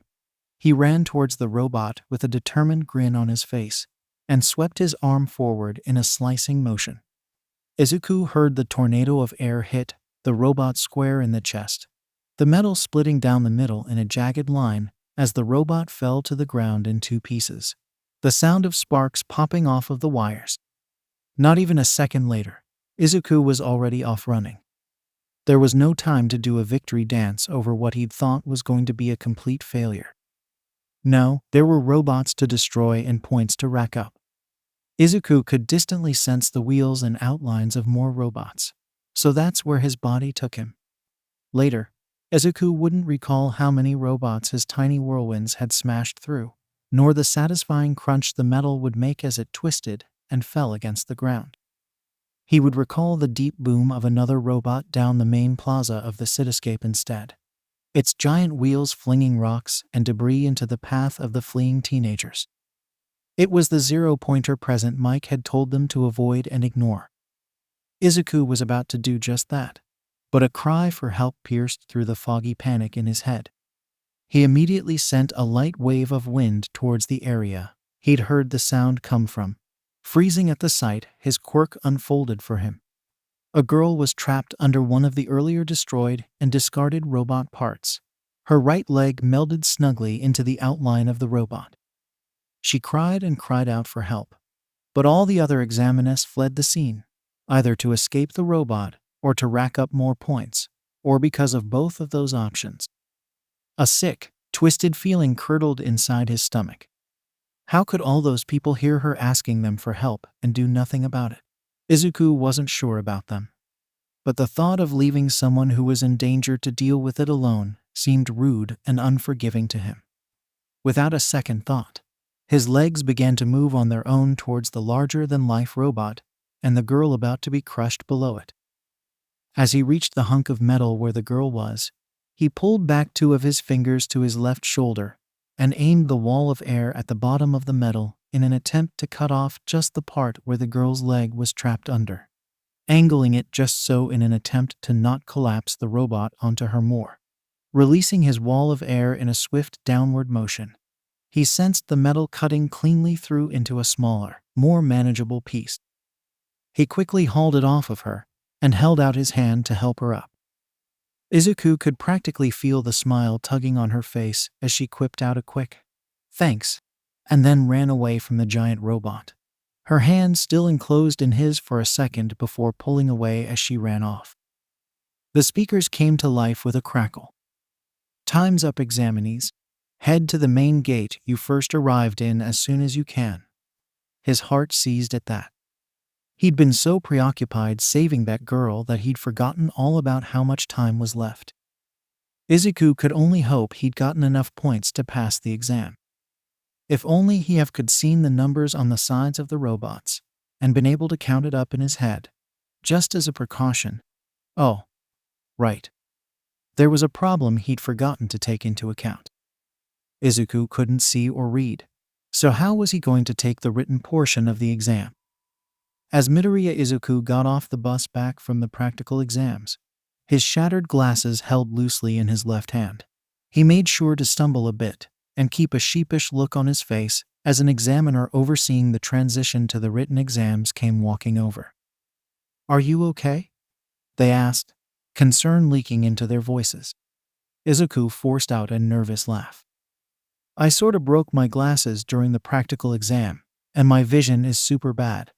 So I'm not exactly sure how I'm supposed to take the written portion of the exam. Was it convincing enough? Did he seem like a trustworthy enough kid to believe this hastily put together story?" The person nodded in response. "That would pose a slight problem, huh? I suppose that you could take the exam verbally in a separate room." Their voice trailed off uncertainty. Izuku mentally let out a sigh of relief. "That would be perfect, thank you. Follow me then." And so he did, hand fumbling onto the edges of their jacket and holding on tightly as he followed them into the building. Their footsteps echoed with every step they took down the ginormous halls until the examiner stopped in front of an open classroom, empty except for some desks and another person standing with a bored posture at the front of the room. The examiner left him at the door with a quiet, "Good luck." The person's head flicked up as Izuku walked into the room. "So," the man drawled. Or Izuku assumed it was a man from the deeper voice anyways. "Why are you in need of a verbal examination?" Izuku held up his glasses in response, hoping that would be sufficient enough as an answer. The person just sighed in response. "And what is your quirk?" Hesitating for a second, Izuku pondered this question. In the official quirk registry, he'd dubbed the name of his quirk Airy Eyes, but it had become so much more with the combination of one for all. He couldn't keep the man waiting for long though, so he decided to just forego fanciness and try his best to describe his quirk. "I can generate strong air currents when moving my limbs, and I'm also able to sense any object around me for a considerable radius from the wind." It also works to sense objects in just regular wind too, or an air conditioner's current. Does it also sense words on flat surfaces? He inquired. If only, Izuku thought wistfully. Instead, he responded with a curt, "No, it only senses the outlines of objects." Name? Midoriya. Izuku. The man's head nodded once before he gestured to one of the desks in front of him. "Sit down, so we can begin." Izuku scrambled to comply, carefully placing the crushed glasses on the desk in front of him. The test is 112 questions. All of your answers will be verbal and recorded for future grading. If the answer is multiple choice, please state both the letter of the choice and the actual choice itself for clarification. If you would like to skip the question and go back to it after I ask all other questions, please say skip, and I will skip it and go back to read that question after all other questions have been read through. You will have 3 hours to complete the verbal version of the entrance exam once I say start. Do you have any questions? Izuku slowly breathed in, then out. No. He could do this. He could do this. He could do this. He could do this. He could do this. He could do this. He could start. Aizawa Shoto wasn't sure how exactly he'd gotten stuck with being a verbal testing examiner. With school starting in 3 weeks and his workload piling up over the summer, until even staying awake for 3 hours on a free day had been a struggle for him. He wasn't sure if it was to bring the most likely to fall asleep candidate to read a test for 3 freaking hours. Of course, he had a feeling on who it was that recommended him. Hisashi, or more properly known as Present Mike by the public, always seemed to drag Shoto into the worst situations possible with a smug grin on his face, and the loudest laughter he'd ever heard before from anyone. If Hisashi was seen anywhere in public, Aizawa could usually be found nearby in his yellow sleeping bag, dark circles ever prominent under his eyes. So Shoto stood there at the front of his empty classroom in the off possibility that a student couldn't take the written version of the exam, whether this be from an injury or their quirk prevented it. He'd almost just left after standing there with no students showing up for 30 minutes, for he wasn't a very patient person. But some gut feeling told him to wait a few minutes longer, and so he did. It had never failed him before and had kept him safe many a times in the field. So why should he ignore it now? Footsteps echoed softly in the hallway after a minute or so of waiting. Shoto immediately stood up from where he'd sat down on the teacher's desk. Attention focused raptly on the small boy with curly green hair who had walked into the room. The examiner that had brought the boy gave Shoto a little wave and then was off once again to oversee some other aspect of the exams. Slowly taking in the appearance of the boy, he felt underwhelmed by the image that looked back at him. With pale green eyes and freckles dotting all along his body combined with his short height and faded clothes, Shoto knew he wouldn't look twice at this boy if they had passed each other out in public. Perhaps that was why he peered closer at this unassuming teenage boy who, upon closer inspection, shared many of the traits that Aizawa himself had. Deep-set, purple circles surrounded his eyes and eyelids drooped down every few seconds, as if he was a second from nodding off. His fingernails were bitten down to the quick and hands shaking excessively. Shoto tried to make eye contact with the boy as he walked nervously into the classroom, but his eyes were always off by a few centimeters as his pale eyes aimed everywhere but Shoto's eyes. So, Shoto drawled out, "Why are you in need of a verbal examination?" The boy held up an absolutely wrecked pair of glasses that should have answered his question, but only created more. How did he break his glasses? He didn't look injured, and the cracks in the glass looked to be focused on the outside, as if someone had squeezed them too hard and shattered the lenses. Did he break his own glasses then? Why? It didn't make sense, so he decided to ask another question. "And what is your quirk?" Maybe this kid was trying to cheat by using his quirk. Luckily, Shoto had read through the list of students trying out and their quirks. If the kid tried to fabricate a quirk, Shoto would know immediately. But the quirk the boy described was one that 𝗧𝗪𝗧 distinctly remembered reading about. An interesting quirk called airy eyes that allowed the user to accurately sense their surroundings from all 360 degrees. The user could also create semi-powerful whirlwinds by moving their limbs. To say it was a strong quirk would be an understatement, to say the least. There was one thing that would make it even more powerful and great for reconnaissance. Does it also sense words on flat surfaces? No, it only senses the outlines of objects. The boy's words were laced with pain as he said those words, another fact that left 𝗧𝗪𝗧 even more confused than before. This boy was getting more and more mysterious the longer they talked. Name? Midoriya Izuku. What a plain name that fit his appearance perfectly. But if 𝗧𝗪𝗧 was right, and he usually was, there was something more to this ordinary-looking boy. He just needed to find out what exactly that something was. ******. The carpet was bent down in a circular pattern in Izuku's room, courtesy of said boy pacing constantly in the days after the exam had ended. By his calculations, he had barely passed the written part of the exam. The practical part of the exam, however, was a bit trickier to tally up in his head. Izuku wasn't sure how many robots he'd brought down, but something told him it hadn't been enough. What was he going to do if he didn't get in? Fear flashed through Izuku like lightning, and his heart stuttered for a moment. He didn't want to let All Might down. If he didn't get into UUE, well, it was a thought he didn't want to expand any more than he already had, which was a lot if Izuku really thought about it. Izuku had to relax, and what better way to do that than to take a stroll through the city? It was already 11 at night, and Izuku knew his mom wouldn't let him leave the house. It was a good thing his bedroom was on the first floor. Pushing his window open, he carefully shimmied through the narrow opening and tumbled into the bushes right under his window, backpack clutched tightly in his left hand. Stopping for a moment outside his window, Izuku reached into his backpack and pulled out his cane and sunglasses. Just because he didn't need to use either of them anymore didn't mean a thing to him. They were like a kid's stuffed animal to him, unnecessary, but a security blanket to his fear and anxiety. Besides, who would disturb an armed cane's hurt man-person with an upturned hoodie at this hour? He zipped up the backpack again and threw it around his shoulders, ready to take on the city streets. His steps were languid as he walked around the hushed city, the only people on the streets at this hour passing by him without a second glance.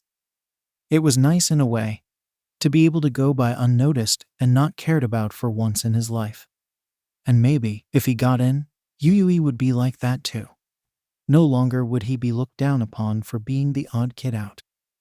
No longer would he be seen as weak because of who he was and how he'd been born. This would be a new beginning for him, and a well-deserved one at that. The bench creaked under him as Izuku finally settled down at the edges of a park, fingers skirting over his braille watch and indicating that it was now midnight. He sagged into the wooden frame, exhaustion finally catching up to his body.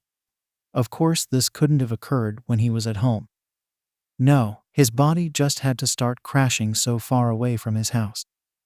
As his eyelids started to droop in exhaustion, a silhouette of a boy with hair half outlined in red appeared in front of him.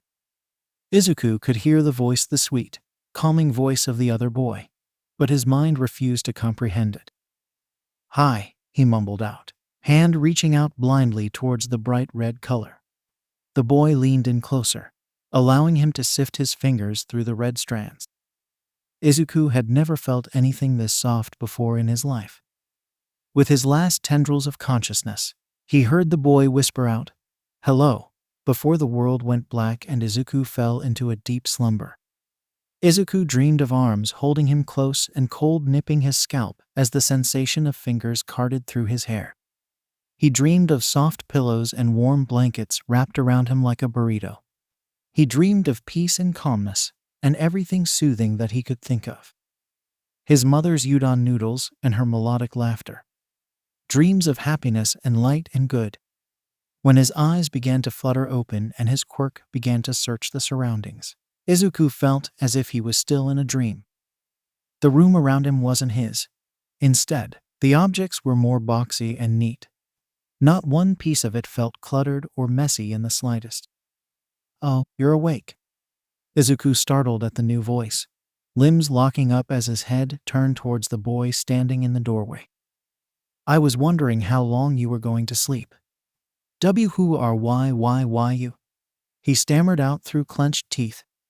His hand fumbled out to grasp his cane that had been left leaning against the side of the bed he lay in, bringing the aluminum object up until it was clutched tightly to his chest. The boy let out a soft sigh, creeping closer until he could finally sit on the edge of the bed. His bed, probably, Izuku thought with a twisting feeling in his stomach. "I feel as if I should be asking the same question." "Huh. I happened upon you in Tapioca Park, just as your eyelids were fluttering closed. You looked about my age, and it didn't feel right to just leave you there. I hope you don't mind that I brought you back to my house.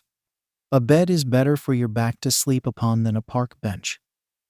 What a sensible and sweet boy, Izuku thought, blushing immediately at the thought. Oh, how he wished to be anywhere else but here. "Your name?" Izuku looked up from where he'd buried his face in his hands, a confused look on his face. The boy repeated his question again, this time a little slower. "What's your name?" Izuku hesitated for a second, indecision locking up his lips for a moment before he just shrugged it off. It was just a name after all. "Midoriya Izuku," he muttered out. "Todoroki Shoto," the other boy, Todoroki, responded, reaching out his hand as a friendly gesture.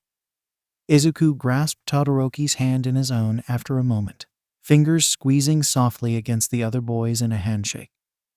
A sudden thumping had Todoroki's head whipping up and staring towards the door, his posture now rigid and tense. "You have to go now."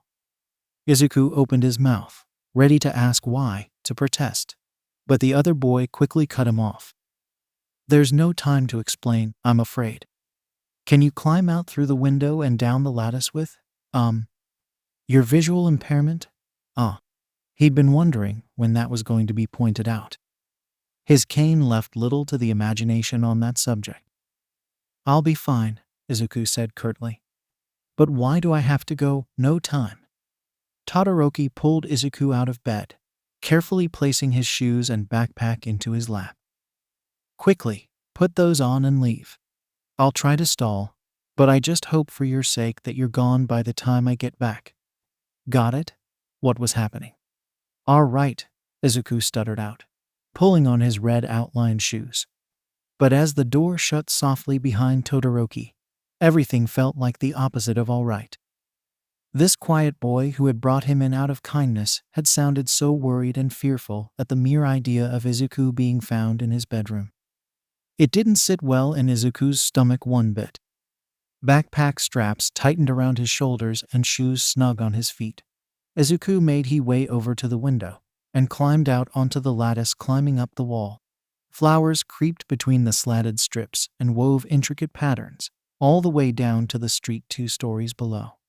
He felt nausea climbing up his throat and threatening to spill whatever dinner was still in his stomach. But he swallowed it down without a second thought. He would have time to puke later. Right now, he was carefully pulling the window shut and slowly crawling his way down the vine surface, cautious of what footholds to use as he tried to climb down as quickly as possible. Izuku's feet hit the street below with a soft thud. The park he'd fallen asleep in was right next door to this house, a fact Izuku was grateful of. Turning around, his eyes darted up towards the house one more time before he fled with a brisk pace. Whatever was going to happen next, he had a feeling he wouldn't want to be caught up in it. Hand creeping down to his watch, his fingers felt over the bumps of his watch, and a feeling of relief swept over his body. It was only 7 o'clock in the morning, an hour before his mom would even open his bedroom door. If he continued at the pace, he could be home with 15 minutes to spare, and a mother who was none wiser of where he'd spent his night. A wistful sigh broke out from Izuku's lips as he walked down the near-empty streets. The boy, Todoroki Shoto, hadn't really acted different. He hadn't acted differently even though he probably knew the whole time that Izuku was blind. It was quite nice, if he was being honest with himself. Todoroki had treated him as an equal and had trusted him without a second thought when Izuku had said that he would be fine escaping through the window without help. The only other friend Izuku had ever had, Kacchan, had never thought of him as independent and strong on his own.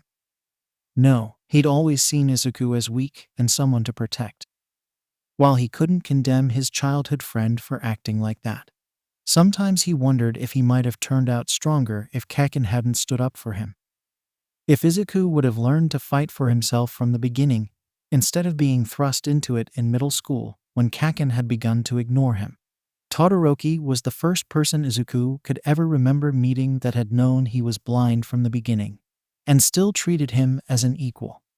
It spoke volumes to him, and left a tiny seedling of hope in Izuku's heart, that even he couldn't begin to notice and fathom being there. Midoriya Izuku was a hurricane of emotions, and only time would tell if that seedling would continue to grow or wither in the storm. A letter from UUE Academy sat innocently on Izuku's desk. The faint white outline seemed to mock Izuku as his fingers skirted over the top of it, too nervous to open it. A bead of sweat trickled down Izuku's forehead as he let out a tense sigh.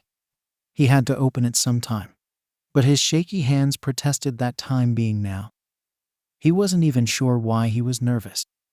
It was just jumbled up ink on a paper that he couldn't read. It shouldn't make him this anxious. Fingers slipping over the already opened flap once more, Izuku steeled himself and finally reached into the envelope for the letter only to find a small, metallic disc instead. Midoriya, my boy. It is I, All Might, with an audio message for you courtesy of UUE Academy. Did that mean? Yes, I am now a teacher here, so I look forward to seeing you here. Izuku's heart stuttered. Was he hearing things, or did he truly just insinuate that he'd gotten in? He heard a nervous chuckle in the background from All Might. Oh, well, I guess that cat's out of the bag. With a villain score of 35 points, you would not have passed. Fortunately, there was another hidden score happening. Points were awarded not only by how many villains one defeated, but there were also rescue points that were hashed out by a panel of judges. With a rescue score of 45 points and a total score of 80, Midoriya Izuku, you passed with the top score of the entire exams. And that's not including your written, or in this case verbal, exam, which you also passed with one of the top scores. All Might paused for a second, as if giving Izuku a chance to breathe and really let what he'd just said sink in. And he really needed that second if he was being honest with himself. Not only had he gotten into UUE, he'd also gotten the top score in the part he thought he'd surely failed. The world glitched around as his elation soared, causing him to pause for a second in surprise.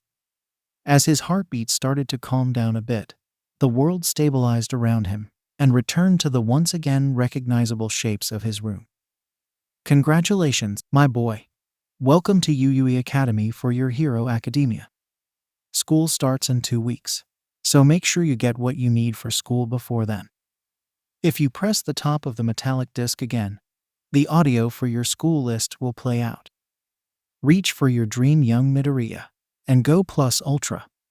Izuku pushed the issue of his quirk shaking aside for now as he pushed the top of the metallic disc again. That was a worry for another time, he thought to himself. For now, he had a Hero Academy to get ready for. The front door slammed shut as Todoroki Shoto finally learned the name of the teen he'd brought into his house, and what a lovely name Midoriya Izuku was. He'd seen the boy just sitting at the park bench just 50 feet from his window, and it had brought a strange, swirling emotion in his gut to watch his green hair of curls bob slowly with drowsiness under the streetlight above. Without knowing why, Shoto had felt compelled to climb out the window and ask this mysterious boy his name and maybe a little bit more. He'd been out the window and climbing down the lattice fence of flowers before his mind could register what he was doing or why. Feet softly thudding against the ground, he'd slowly made his way over to the boy, trying not to seem suspicious, but knowing he was probably failing miserably at that.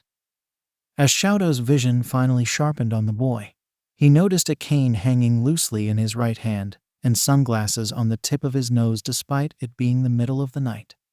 Blind. His mind helpfully supplied for him.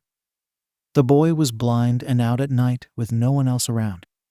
He was around at night as a teenager by himself, period. That didn't sit right in 𝗬𝗪's gut, no matter the circumstances. 𝗬𝗪 approached the boy, his pale green eyes disappearing every few seconds as his eyelids pulled over them like a blanket. "Are you all right?" he asked, the churning feeling in his stomach increasing with the verbal contact. The boy's hand that wasn't holding the cane reached out towards him in response, fingers twitching towards his multicolored hair. "Hi," the boy muttered lazily, fingers now stretching specifically towards the red-colored strands. He hesitated for a second before moving closer and crouching down, letting the green-eyed boy sift his fingers through the red strands. The sensation was like nothing 𝗬𝗪 had ever felt before in his life. Warm and oddly nice despite the circumstances of how it was happening. He let out a breathy "hello" in response, content to just stay there and let his hair continue to be carded through by such thin, nimble fingers. 𝗬𝗪 would have probably been content to stay there all night if the other boy's hand hadn't fallen with a soft thud from his hair to the park bench below, his breathing even and a clear indication of sleep. So instead of just leaving him there like a reasonable person, 𝗬𝗪 took the green-eyed boy home bridal style, like he was a lost kitten that needed a home. He set the boy into his bed and pulled out an extra futon on the side for himself. This was either the stupidest decision he had made or the best decision. Blinking back to the present with that thought still in his head, right now it seemed like the stupidest decision. 𝗬𝗪's head whipped towards his bedroom door as the sound of footsteps downstairs became louder with each ticking second. His posture immediately stiffened and his face paled at the prospect of his father finding out he'd let a stranger into their house. "You have to go now." Midoriya opened his mouth, ready to ask why, to protest, but 𝗬𝗪 quickly cut him off. "There's no time to explain, I'm afraid. Can you climb out through the window and down the lattice with, your visual impairment?" Midoriya's nose wrinkled for a second at the mention of his blindness. Was it a touchy subject, or had he been wrong in his assumption? "I'll be fine," Midoriya retorted. "But why do I have to go? No time." 𝗬𝗪 pulled Midoriya out of his bed, carefully placing his red shoes and bright yellow backpack into his lap that he'd set aside for the boy. "Quickly, put those on and leave. I'll try to stall, but I just hope for your sake that you're gone by the time I get back." Got it. He couldn't let this innocent-looking teen get hurt too because of his mistakes. "All right," Midoriya stuttered out, pulling on his red shoes and flinging his backpack onto his back. Pulling open the window, Midoriya quickly scrambled through the narrow opening, green hair disappearing as he climbed down the lattice to the ground below. 𝗬𝗪 reached out for the door handle, ready to open it and face the wrath on the other side when it swung open from the other side. He could feel the heat coming off of his father as his face appeared on the other side of the door, brows furrowed in his perpetual scowl and beard of fire already twisted in anger. This was the certain mood 𝗬𝗪 tried to avoid whenever he saw his father like this. The kind of mood left from the strong scent of smoke after a night of crime fighting and a distaste for working with others. He could also smell alcohol on his father's breath, a clear sign that work hadn't ended well for father. Or perhaps he was just always this angry and drunk off his ass whenever he came home at 6 o'clock in the morning to beat the crap out of 𝗬𝗪 for no reason. He hadn't yet decided what the reasoning was, but no matter what the reasoning behind it was, 𝗬𝗪 always ended up the worse for it. Today seemed like it would be no different. Father glared down at him, fist already reaching towards the white side of his hair and clenching tightly into the pale strands. "𝗬𝗪, why aren't you downstairs and training yet? It's already 6:15. His icy blue's eyes were cold and emotionless as he slowly brought up his other hand, not clamped in 𝗬𝗪's hair, and grabbed onto the upper part of 𝗬𝗪's arm, fingers heating up until he could hear more than feel the sizzling of heat burning his skin. "I'm sorry, father," he murmured out, head bowed down as a show of submission. "I had practiced later than I expected to last night, and had not gotten up until 10 minutes ago. It won't happen again." Father yanked 𝗬𝗪𝗏's head closer to his own until they were nose to nose. The pungent smell of beer was more prominent than it had been from 5 feet. He wanted to gag at the stench and the lividness in his father's eyes, but he couldn't. Not without getting in trouble, anyways. "I'll guarantee it won't," his father hissed out, yanking 𝗬𝗪 out of his bedroom and through the house. "We'll train through the morning and lunchtime. When you're knocked down, you better get your damned ass up as soon as I say so. Got it?" "Yes, sir." "Louder," father rumbled out, his tone darkening with rage. "Yes, sir." He'd been wrong. Today felt like it was going to be worse than his father's usual hissy fit. It left a foreboding stain in his mind as his father flung him to the ground, then demanded he get right back up and fight. Yet every time he swung, every time he dodged, every time he moved even a muscle, 𝗬𝗪 was once again subjected to the view of the wooden beams of the ceiling above. And every time, 𝗬𝗪 felt spittle fly from his father's lips and land on his face as he screamed at him to get up. To fight again. To fulfill the reason he'd been created. Black upon blue upon purple upon green upon yellow. 𝗬𝗪 looked at his chest in the mirror as sweat glistened on his skin. His stomach rumbled in protest from the lack of food. Training had ended mere minutes ago, just after 3 o'clock in the afternoon. Almost 9 hours of beatings and screams in his face, and all 𝗬𝗪 felt was numb. He should have felt pain or anger or fear or sadness or anything, except this lack of feelings and haziness that filled his head.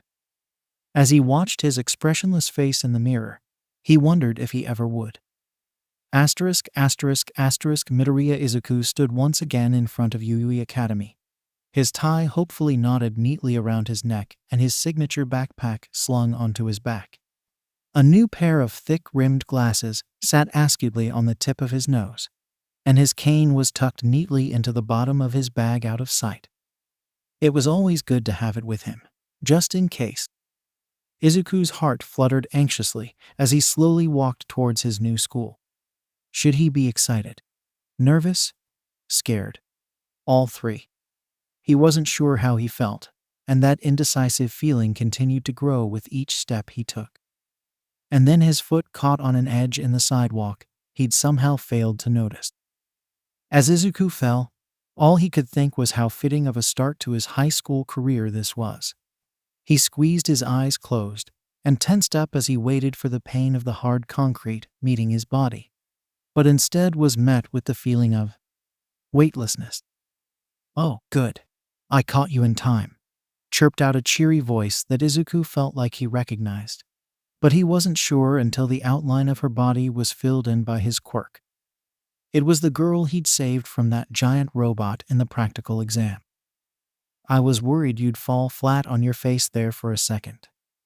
She let out a nervous giggle as she took him by the arm, set him upright, then pressed her fingers together and whispered out a quiet, "Release." Instantly, Izuku felt the weight of his body return as his feet were once again acquainted with the ground. Thank you," he stuttered out. The girl let out another soft laugh. "It was no problem at all, though I'm sorry about using my quirk on you without your permission. Falling isn't really the best way to start your first day of high school. I'm glad that you're okay." She stuck out her hand towards him, and he took it without a moment's hesitation. "I'm 𝗬𝗪𝗏 Ochaku. I hope we can become great friends." Midoriya Izuku," he stuttered out after a second. Although Izuku couldn't see it, he could practically feel the beaming smile 𝗬𝗪𝗏 had on her face. "Want to find our classes together, Midoriya? I'm in class 1A. What about you?" She swung her hands as she skipped into the building and down the hallways. Izuku had to shuffle along at a faster pace than he usually had just to keep up. I'm also in C class 1A. Dang. Why was his voice stuttering so much today? 𝗬𝗪𝗏 clapped her hands in excitement. "That's great. I'm so happy to have a classmate like you." Izuku flushed from the compliment. a rosy red filling the edges of his vision.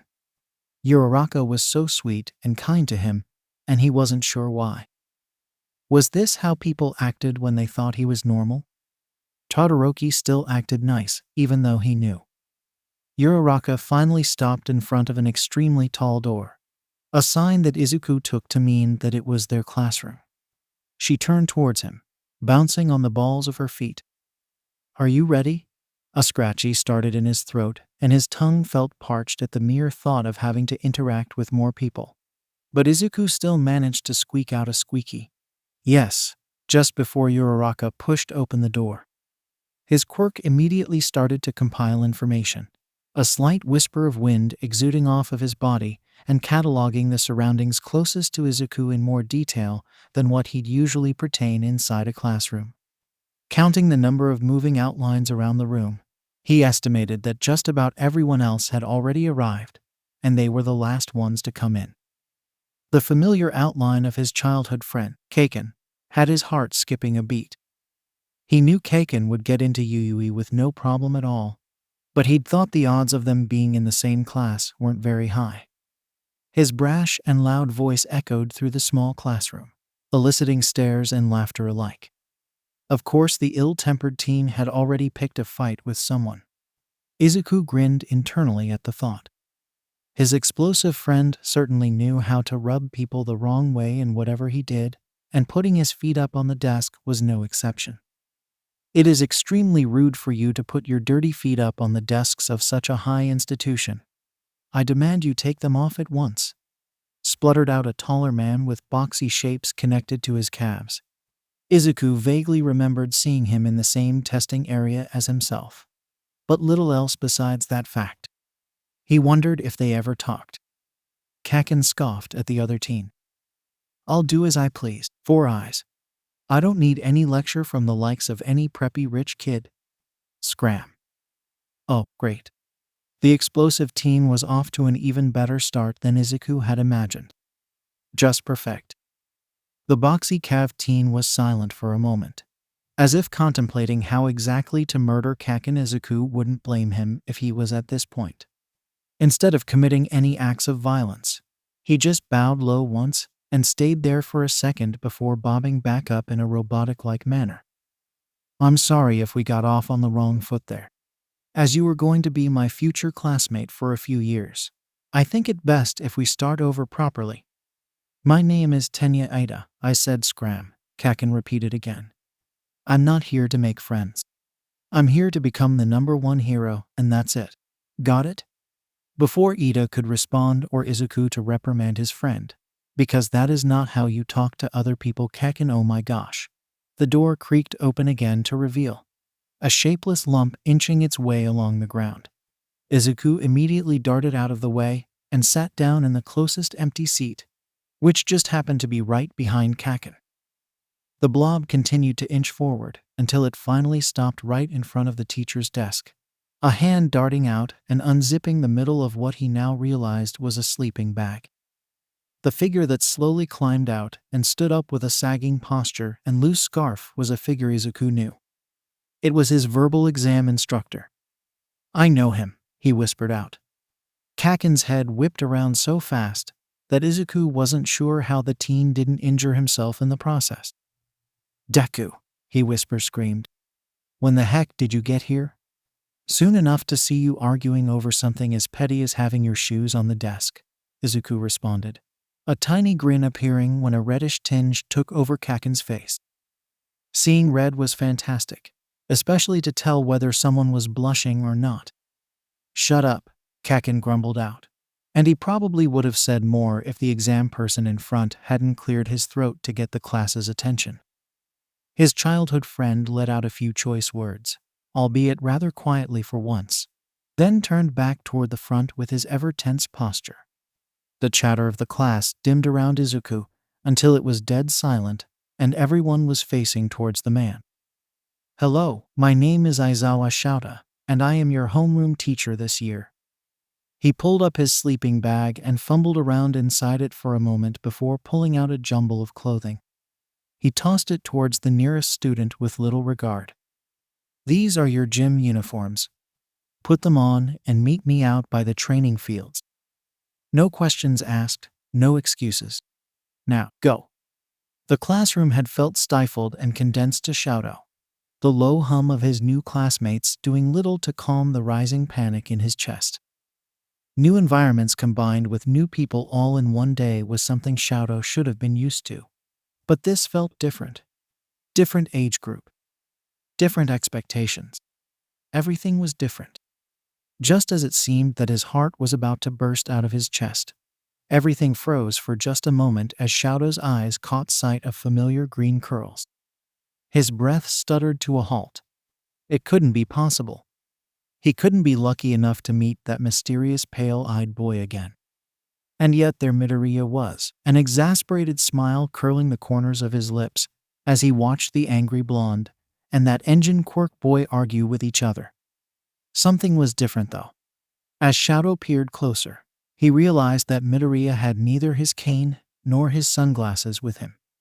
Instead, his hands were empty and caramel-colored glasses were perched on the tip of his nose. Why would he be wearing glasses if he was blind? Unless he didn't want to be seen as blind. 𝗧𝗪𝗧 couldn't understand where that thought came from, but it left him even more confused than before. There was nothing wrong with being blind. Perhaps 𝗧𝗪𝗧 would catch Midoriya later in the day and ask him. Not now, though. The homeroom teacher, Aizawa-sensei, was corralling them into putting on what looked like their gym uniforms and ordering them to go outside. Later, he thought to himself. He would talk to Midoriya later, when he could catch the other boy alone, and figure out what exactly was happening. ********, Shouta Aizawa was tired, and his trudging footsteps certainly showed it. But he had a job to do, and it was unfortunately teaching a bunch of teens that would more likely than not turn out to be another batch of brats that he could expel without a second thought.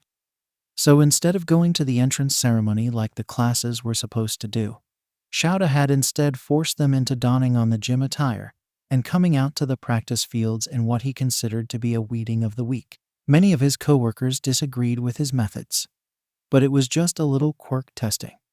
If 𝗧𝗪𝗧𝗏 didn't find out the limitations to his class's quirks now, then he'd learn them too late. He stood in the little throwing circle at the edge of the training field, his class as shapeless blob in front of him.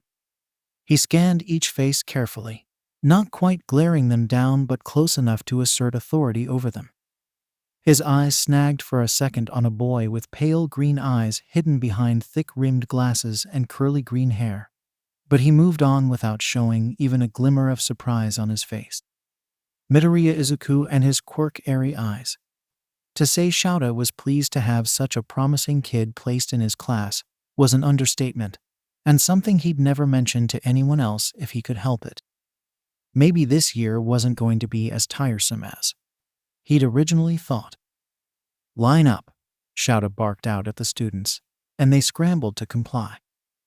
Once they were in two neat lines, he pulled a baseball out of his pocket and threw it towards Midoriya Izuku. The kid's hands came up a second later than most would when a ball was tossed to them, but he caught it nonetheless. "Today we're conducting a test of quirks with your previous gym tests. But in this instance, quirks are allowed and encouraged to try and get the best score you can." A bobbed-haired girl with wide eyes let out a small squeak of protest.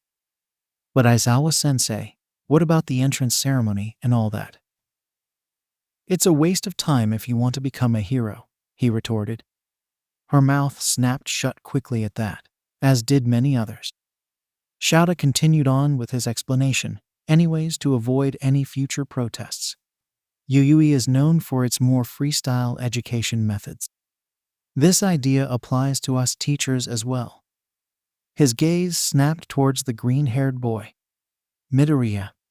The kid startled, hands fumbling to keep the ball grasped between his fingers. "Yes?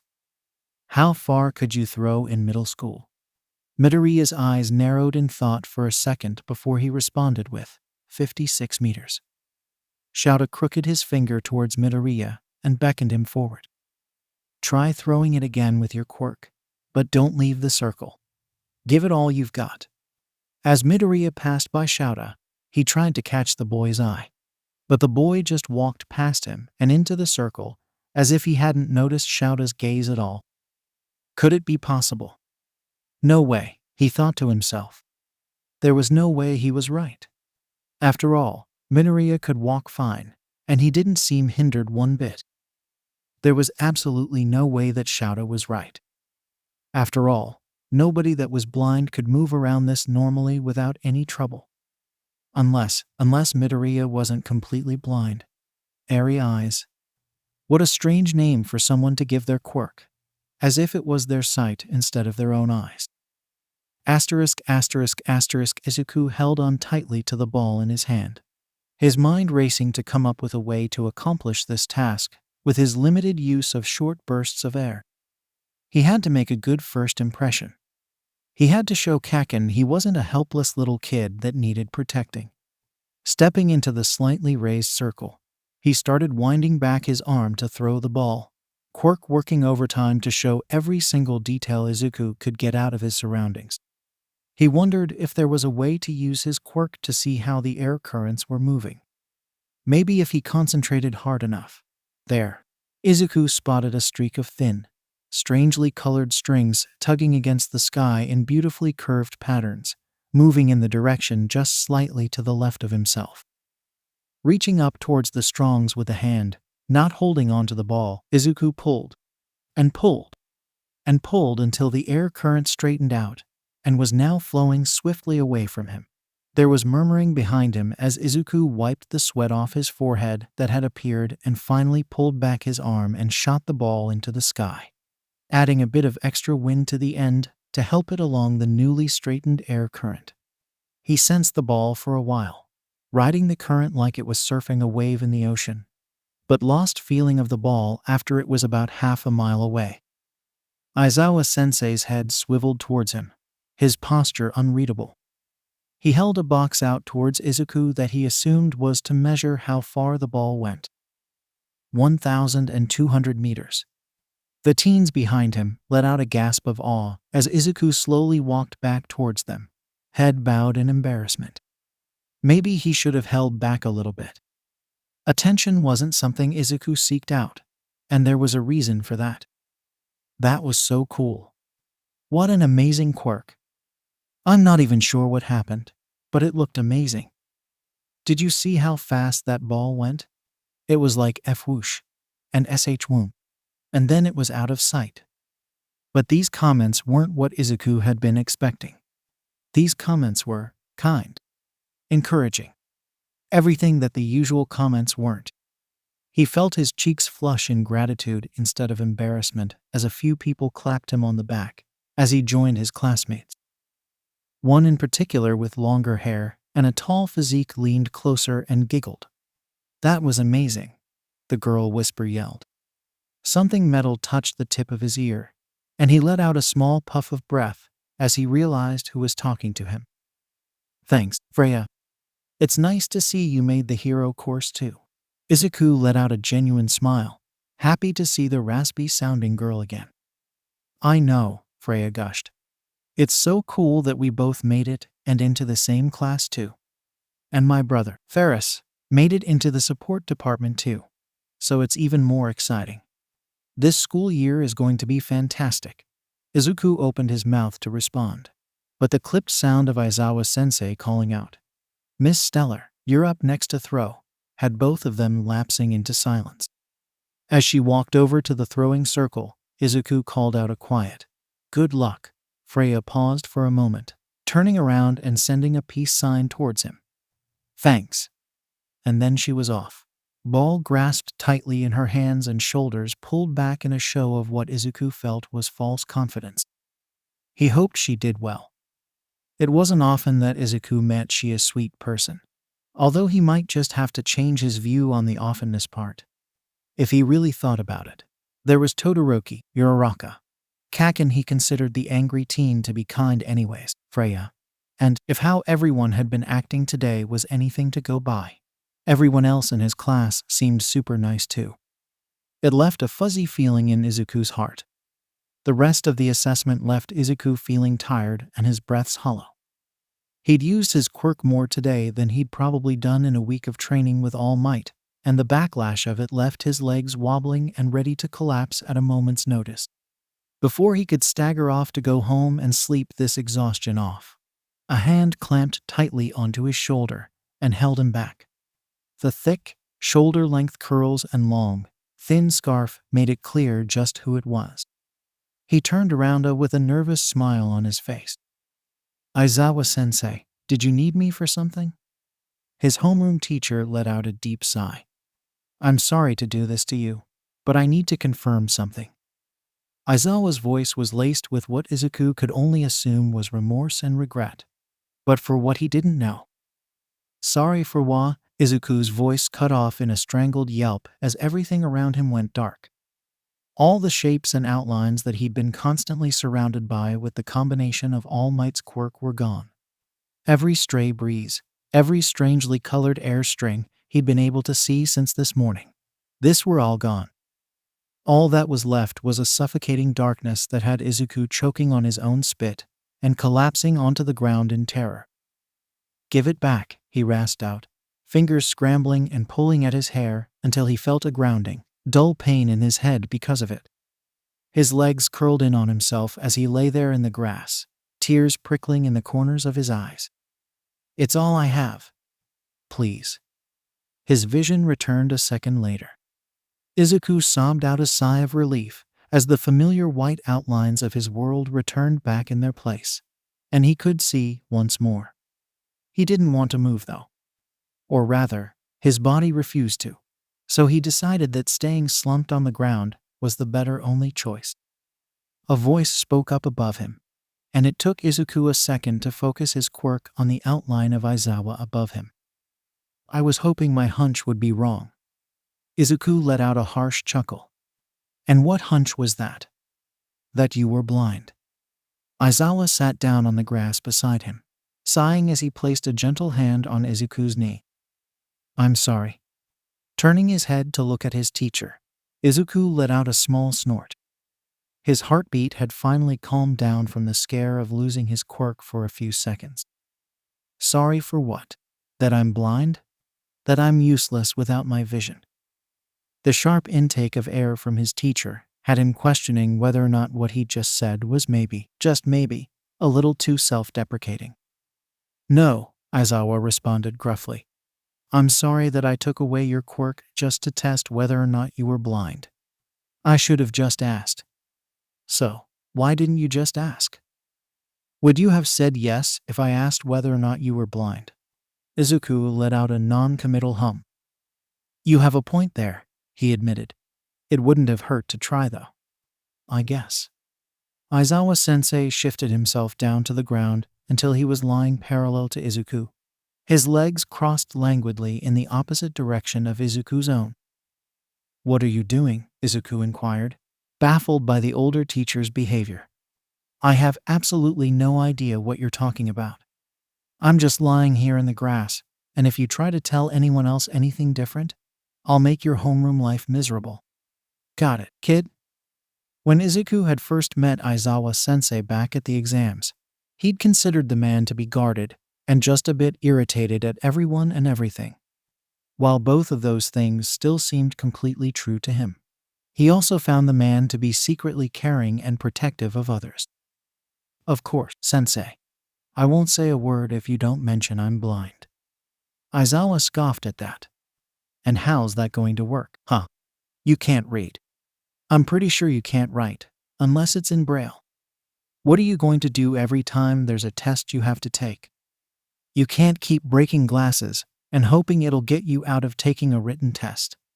"I know." His teacher's head turned slightly at that. "Then why pretend you're not blind? It seems like a waste of time to me." How did Izuku explain this?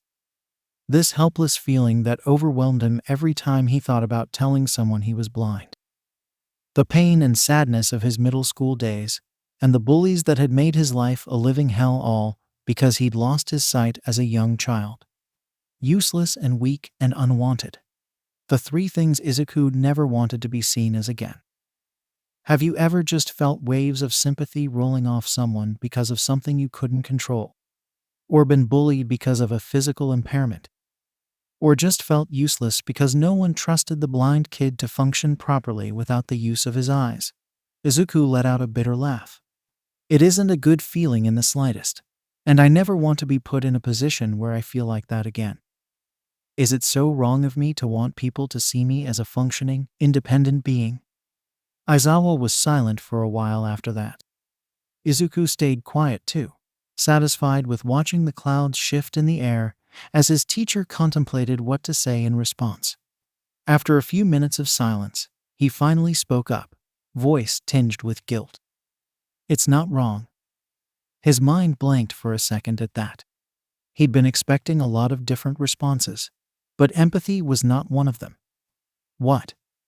If you believe hiding your blindness will give you the chance to help people see you as someone equal, then I won't stop you, Aizawa said softly. I understand completely the feeling of wanting others to treat you as an equal. However, I do have a condition if you want me to help you keep this a secret.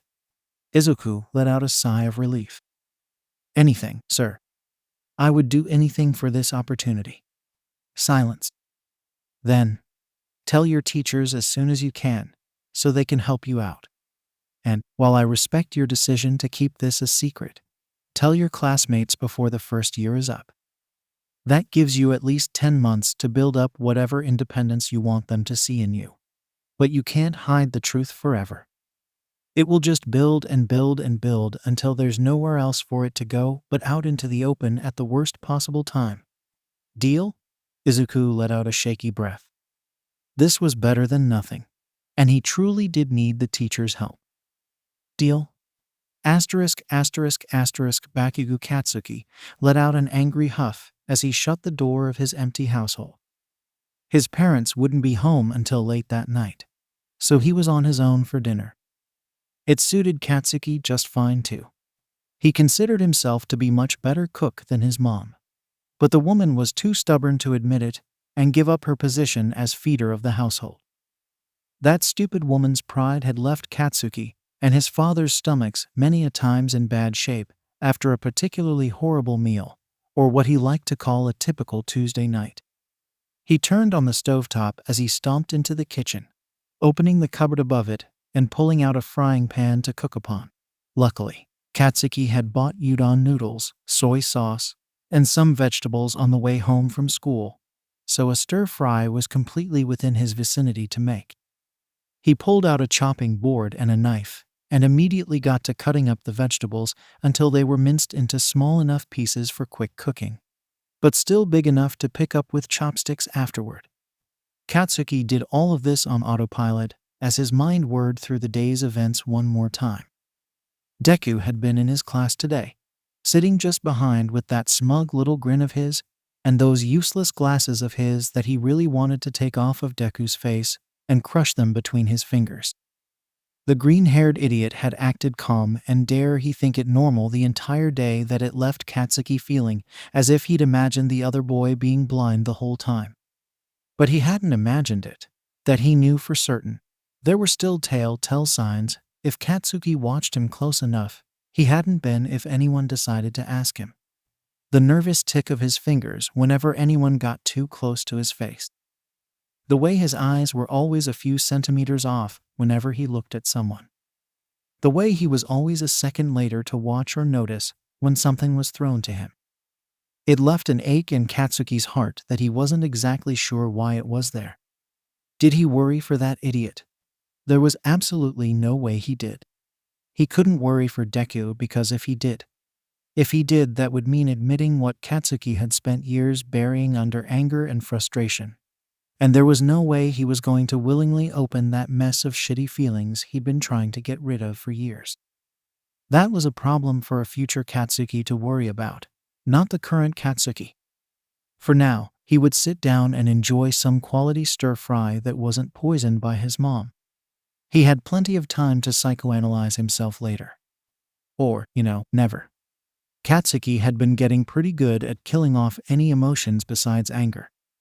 Izuku sat on the cold park bench, cane laid across his legs in an attempt to seem casual. But he felt like he looked anything but casual. Sweat had started to accumulate on the back of his neck despite the cool night breeze chugging along in the sky.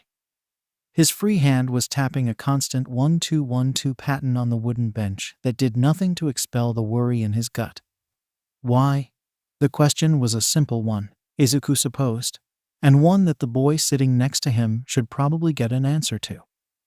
He must have had rotten or amazing. He hadn't decided yet. Luck to find Todoroki Shoto had also gotten into UUE and was in his class on top of all that. It wasn't that he was annoyed to see the teen again. On the contrary, he was ecstatic. And yet, you wouldn't understand.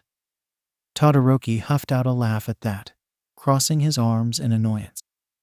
Try me. Izuku hesitated for a moment, unsure of how to start. Heck, he wasn't sure how he'd even told Aizawa-sensei earlier that day. A stroke of luck. A word vomit. Izuku had little of the first, yet plenty of the second, so it was probably just because of another word vomit on his part. But really, how hard could it be to divulge what he considered to be his greatest weakness, and the reasoning of hiding it? Well, when he put it that way, it just sounded stupid. Was he overanalyzing it again? That also seemed to be a problem of his. Midoriya? You're mumbling. Izuku felt his face flush heavily at the pointed out fact. He immediately started to stutter out an explanation. Oh, I'm sorry. It's a bad habit of mine. I'm not exactly as sure how to explain this. I guess I'm a bit self-conscious that I'm blind. If that makes sense. I don't like people knowing what my biggest weakness is, and I guess lying about it was the only solution I could come up with. The glasses, Todoroki cut in helpfully. A tiny grin curled at Izuku's lips. Why, yes, exactly that. A sigh escaped through his lips as he thought about the implications of what he was so happy about a moment earlier. I don't like lying though, despite what it might look like with my actions. Izuku growled in frustration. How did he describe this crushing feeling that threatened to overwhelm him every time he wanted to tell someone he was blind? Todoroki's fingers wrapped around Izuku's shoulder, giving it a comforting squeeze.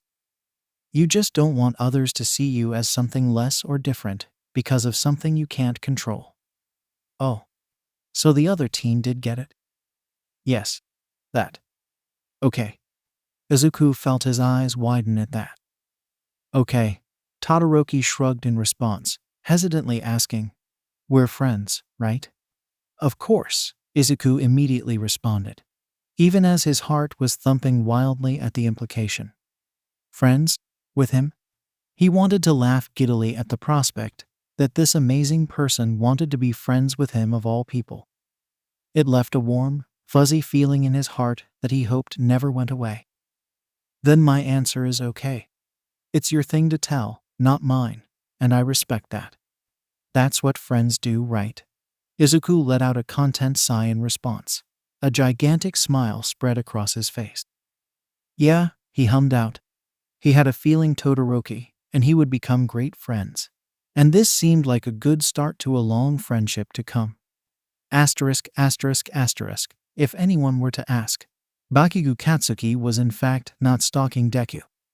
He just happened upon the green-haired boy while he was on a midnight jog. It's totally not that he'd seen Deku leave his house at 11:37 p.m. and decided to follow him out of curiosity. Oh, he wasn't fooling himself, and if anyone found him, his excuse wouldn't fool them either.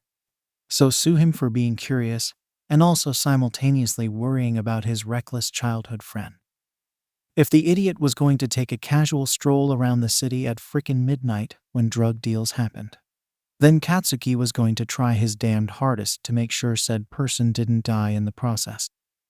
Katsuki had stayed as far back as he could while still keeping Deku in his sights, wary of the other boy's alarmingly growing quirk and its range.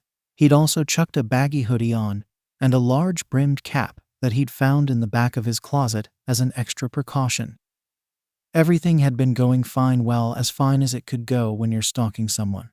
And Deku had even sat down on a park bench for a breather. giving Katsuki a moment's rest in a bush on the other side of the park.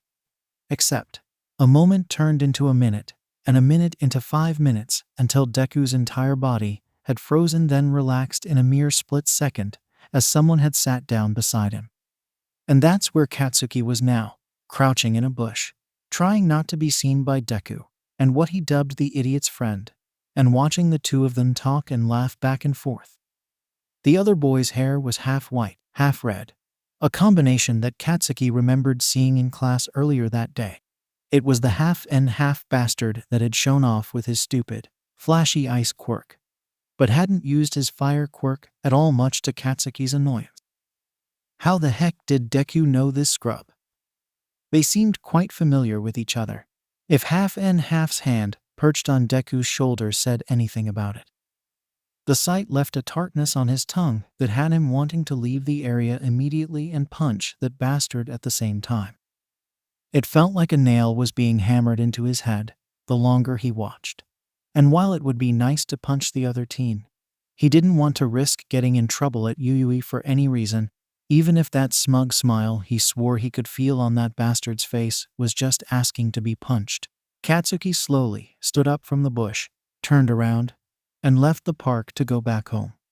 If Deku wanted to get killed by being out at night, just to talk to it, he wouldn't kill half by his actual name. Then so be it. It wasn't his problem. Nope.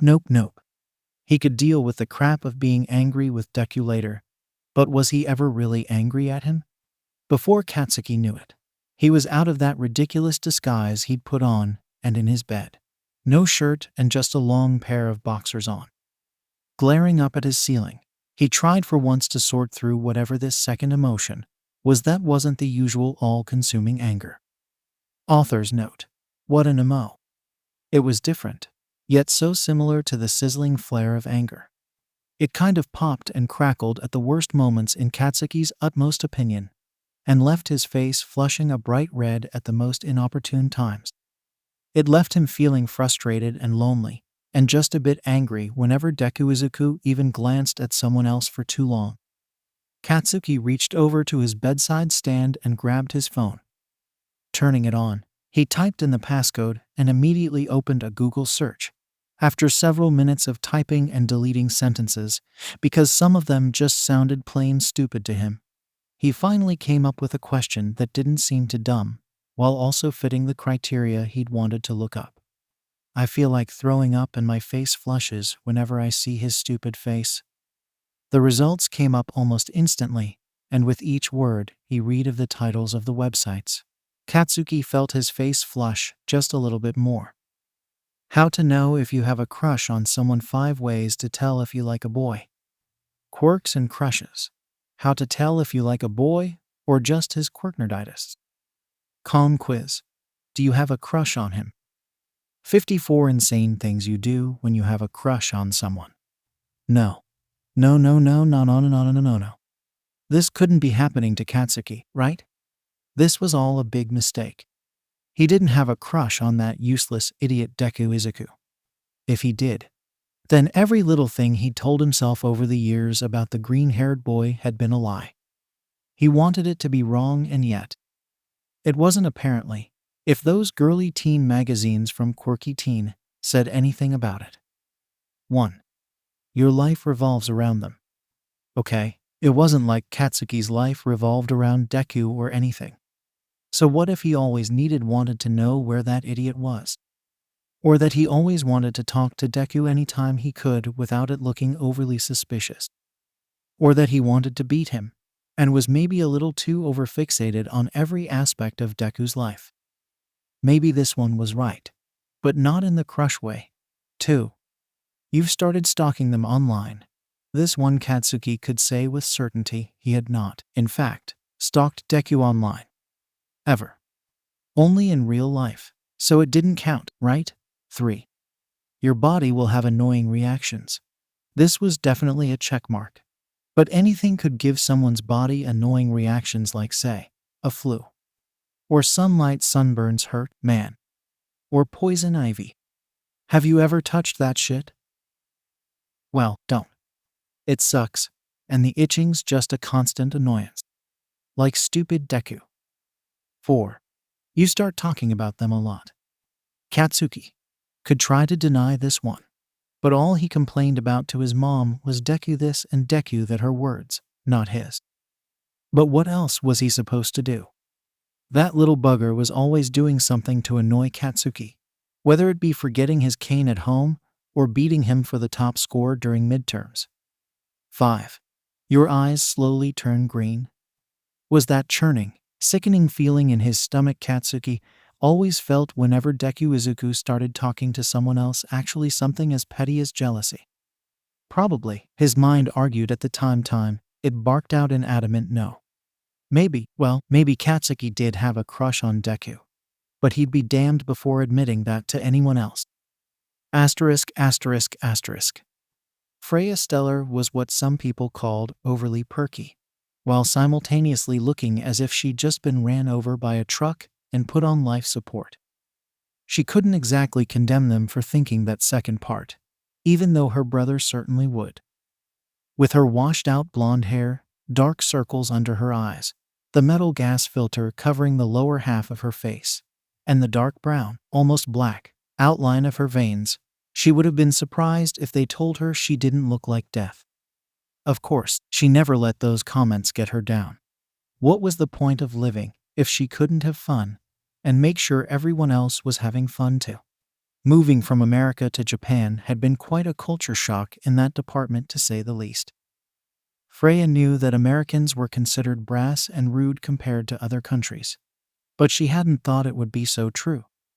Since coming to Japan, not one person had sneered at her or gave her a nasty look in even the slightest way. It was refreshing to how her classmates had treated her back in Missouri. It wasn't good in the slightest, and she really didn't want to go through those memories again. Ferris seemed to enjoy it more here too. Their mom had given them enough money that they were able to rent a good-sized apartment with 3 bedrooms, one of which Ferris had already converted into a workshop for his inventions. The sound of tinkering was a constant in the Stellar siblings' household, and they'd already gotten their fair share of complaints about the noises in the middle of the night that neither sibling really bothered to correct.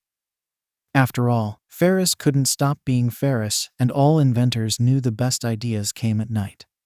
Freya had known even on their first night at staying in the new country that Ferris was going to get into Yui's support department without a doubt. What she'd been worried about was the practical exam for the heroics department that she'd be taking only a week later. Her quirk wasn't the worst, but it certainly wasn't the best by any means either.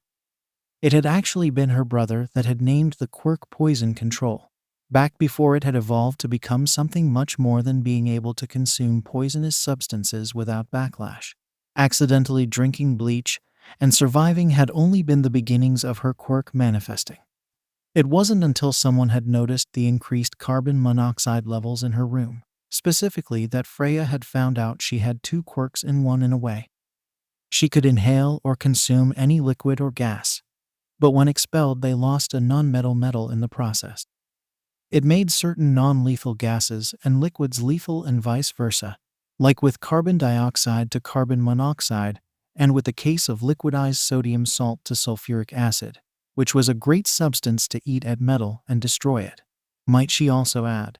For Freya's dream of becoming a hero, it seemed like a fantastic quirk. Well, except for a tiny problem. It turns out, naturally breathing out carbon monoxide in a home that can't process carbon monoxide like her quirk can cause a bit of a problem, with a bit being a huge understatement. While her brother could protect himself with his solid light quirk, their mother wasn't quite as lucky with her light manipulation quirk. It had led to quite a few dizzy spells, and, eventually, Freya's own gas filter that would constantly convert the carbon monoxide back into carbon dioxide. She wouldn't exactly say that her metal filter was uncomfortable. Well, that wasn't quite the truth. The heaviness of it had been quite uncomfortable. As a small child, the design had been atrocious for a kid's lifestyle. Freya couldn't remember how many times she'd complained to Ferris about how stupid the filter was and how unpractical it felt. It was around that time that her twin brother had gotten into building items, for her benefit at first, and then eventually just for fun. At the age of 7 years old, her brother had built Freya a metal filter far superior to any that other support company had made for her. The current model Freya wore, dubbed Halo 2.1, was barely noticed in Freya's daily life, except for when she had to eat. Oh, that was a whole different story right there that luckily had a simple solution. The amount of carbon monoxide that would accumulate in the air surrounding Freya was minuscule and caused no damage during a 30-minute period. So she was able to eat with little trouble and different people as long as she didn't breathe right next to them. Despite how much her mother and brother had encouraged her, she'd still felt quite uneasy going into the practical exam. Talking to that plain-looking kid, though, Midoriya Izuku, had calmed her a bit, though. It was always good to talk to someone else that wasn't her twin about what was troubling her. It left her feeling more in control of whatever was worrying her. As she'd sat through the explanation on the practical exam, she'd actually felt excited about the exam, especially the part about going against robots. Ferris had helped her over the years concoct quite a few different liquids that, if kept in her mouth for a few seconds, would become extremely acidic and burn through most metallic substances.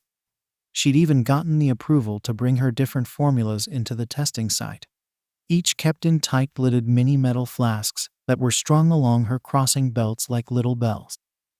Along with her extensive knowledge about robotics and their wiring courtesy of Ferris, the acids had worked like a charm. She'd burned through enough robots to get her a comfortable score of 35 villain points. With the addition of 30 rescue points she'd also somehow obtained during the exam, the memories were a bit blurry if she was being honest. When the acceptance letter had come a week later in the form of a hologram, Freya had never been happier in her life. Ferris hadn't gotten a letter, though.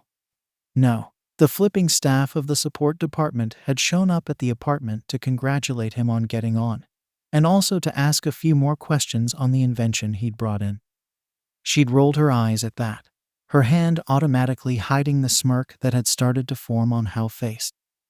Ferris could be such an overachiever sometimes. On the first day of school, Freya had been nervous.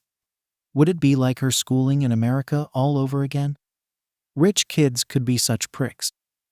When her homeroom teacher had announced a quirk assessment test, she assumed the worst, mocking and teasing about how useless her quirk was.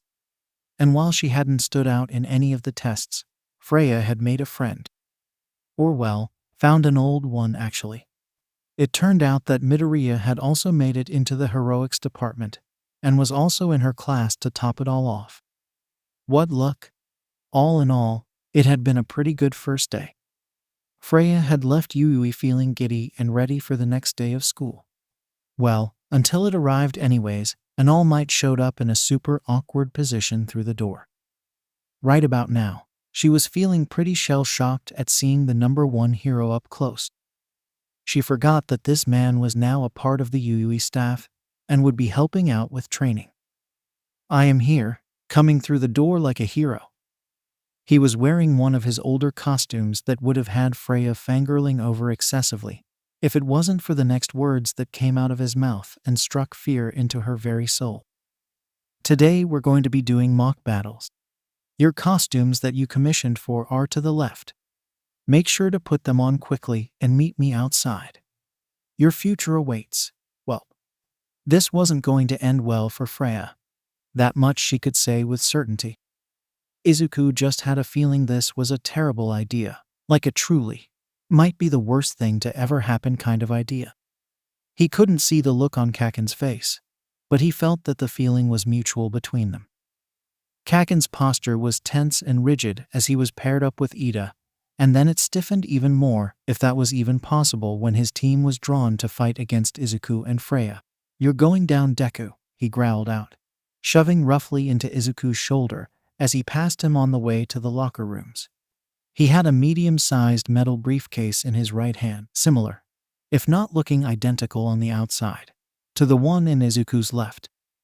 He decided to ignore the angsty teen for now, opting instead to quicken his pace to the locker rooms where he needed to change also, just before the names had been drawn for the teams and matchups in the classroom. By All Might, Izuku had been silently fanboying that his hero and mentor was going to be in charge for some of their heroics lessons.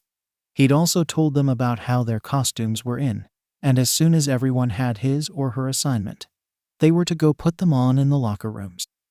He wasn't sure how exactly his costume would turn out, considering he couldn't have actually handed them a paper with exactly his specifications.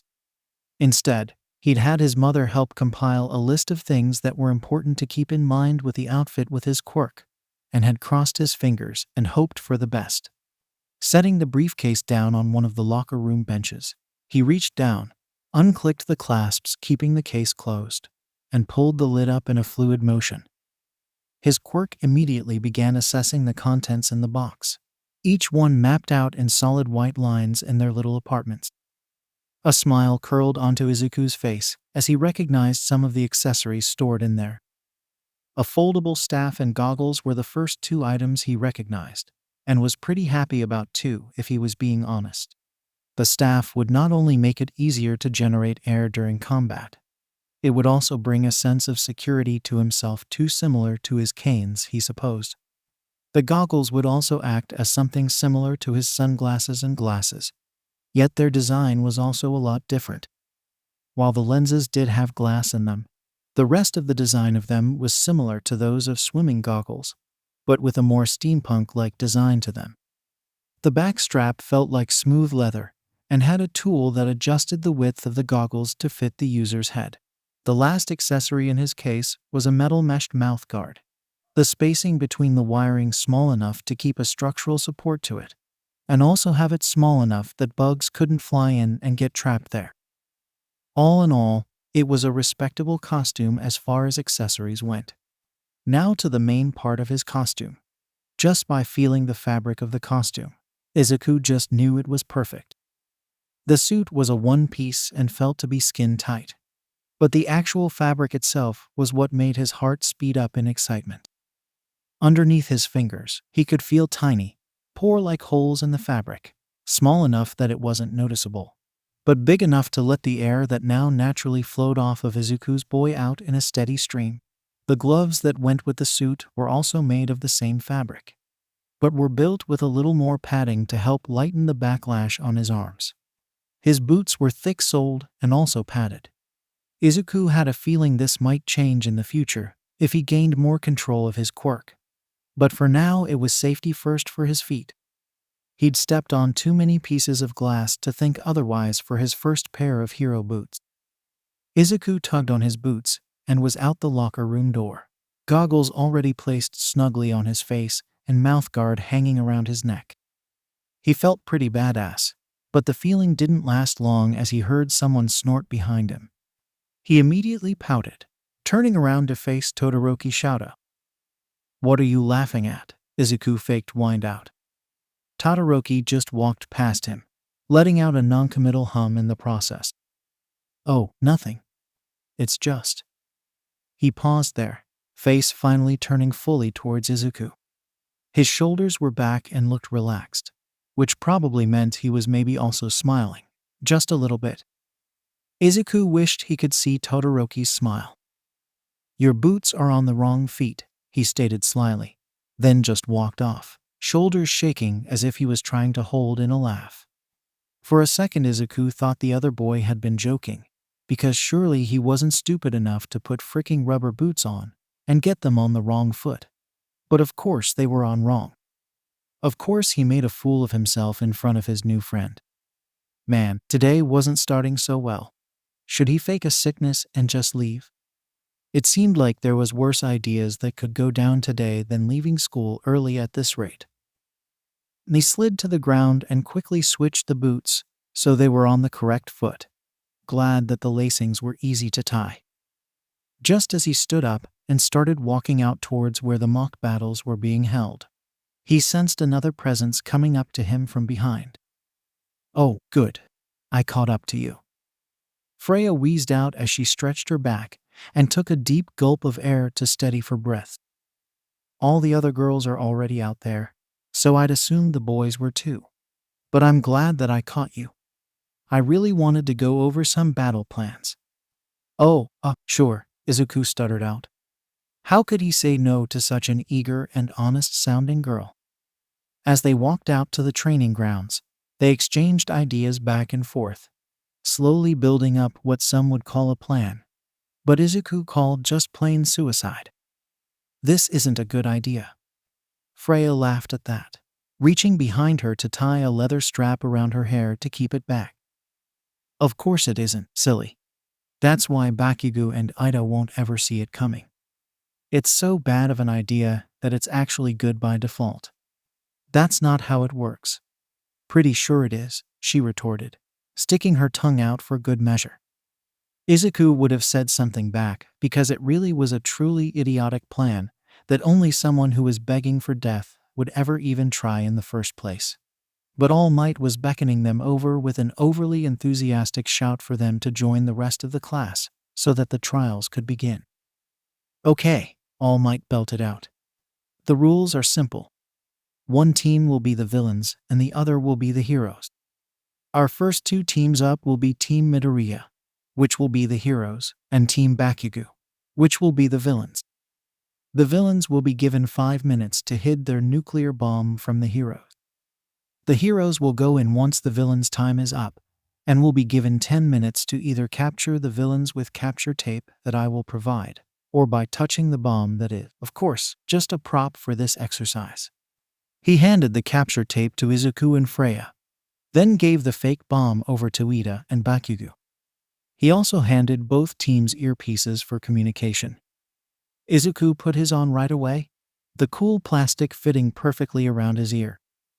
Judging by how easily Ida carried the bomb, it was most likely hollow and extremely light at the top, with its only weight being at the bottom for a semblance of stability. If Izuku was going to take this scenario as seriously as he could, which meant not knocking over the nuclear bomb with his wind, because that could end them all, then the only way they could win was unfortunately with Freya's amazing and totally not suicidal and idiotic plan. She had named it, not him. The rest of the students and I will be going over to the opposite building and into a surveillance room, so we can watch every second of the battle and evaluate everyone's performances afterwards. The villains will have 5 minutes starting now. All Might's voice echoed in the tight-nettedness of the surrounding empty buildings as Ida and Bakugo rushed into the designated mock battle building. The rest of the students followed All Might into the building right across the way, their excited chatter fading after a minute or so. You ready to execute Freya's amazing and totally not suicidal and idiotic plan, or what I call FATSIP for short? Izuku could just feel the excited energy exude off of her, and couldn't help smiling in return. Freya reminded him of a puppy in a good way with how much she bounced around. Because dying seems like a nice thing to do today, he shot back with a small laugh. Oh, come on, Freya huffed out. As long as you don't stop puffing air off of your body, you'll be totally fine. And the effects of my quirk on Bakugo and Ida will most likely not be permanent. Her voice, while enthusiastic, held an air of questioning to it.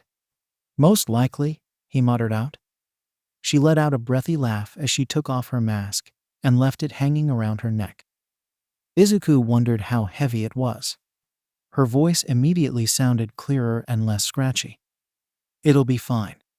Ferris helped me concoct this little gas a few years back, so that when it combined with my carbon monoxide, it would create a fast-acting way to knock out opponents. Of course, the materials for it aren't cheap, but I feel like this is a good reason to use it. Her hands reached down and plucked off one of the flasks hanging off the dual belts slung around her waist. With extreme care, Freya attached the flask onto a side connector of her mask until a satisfying click sounded through the air. After another minute of fiddling, she slid the mask back on, tightening the side straps with ease. There, all set and ready to activate once I get to Ida.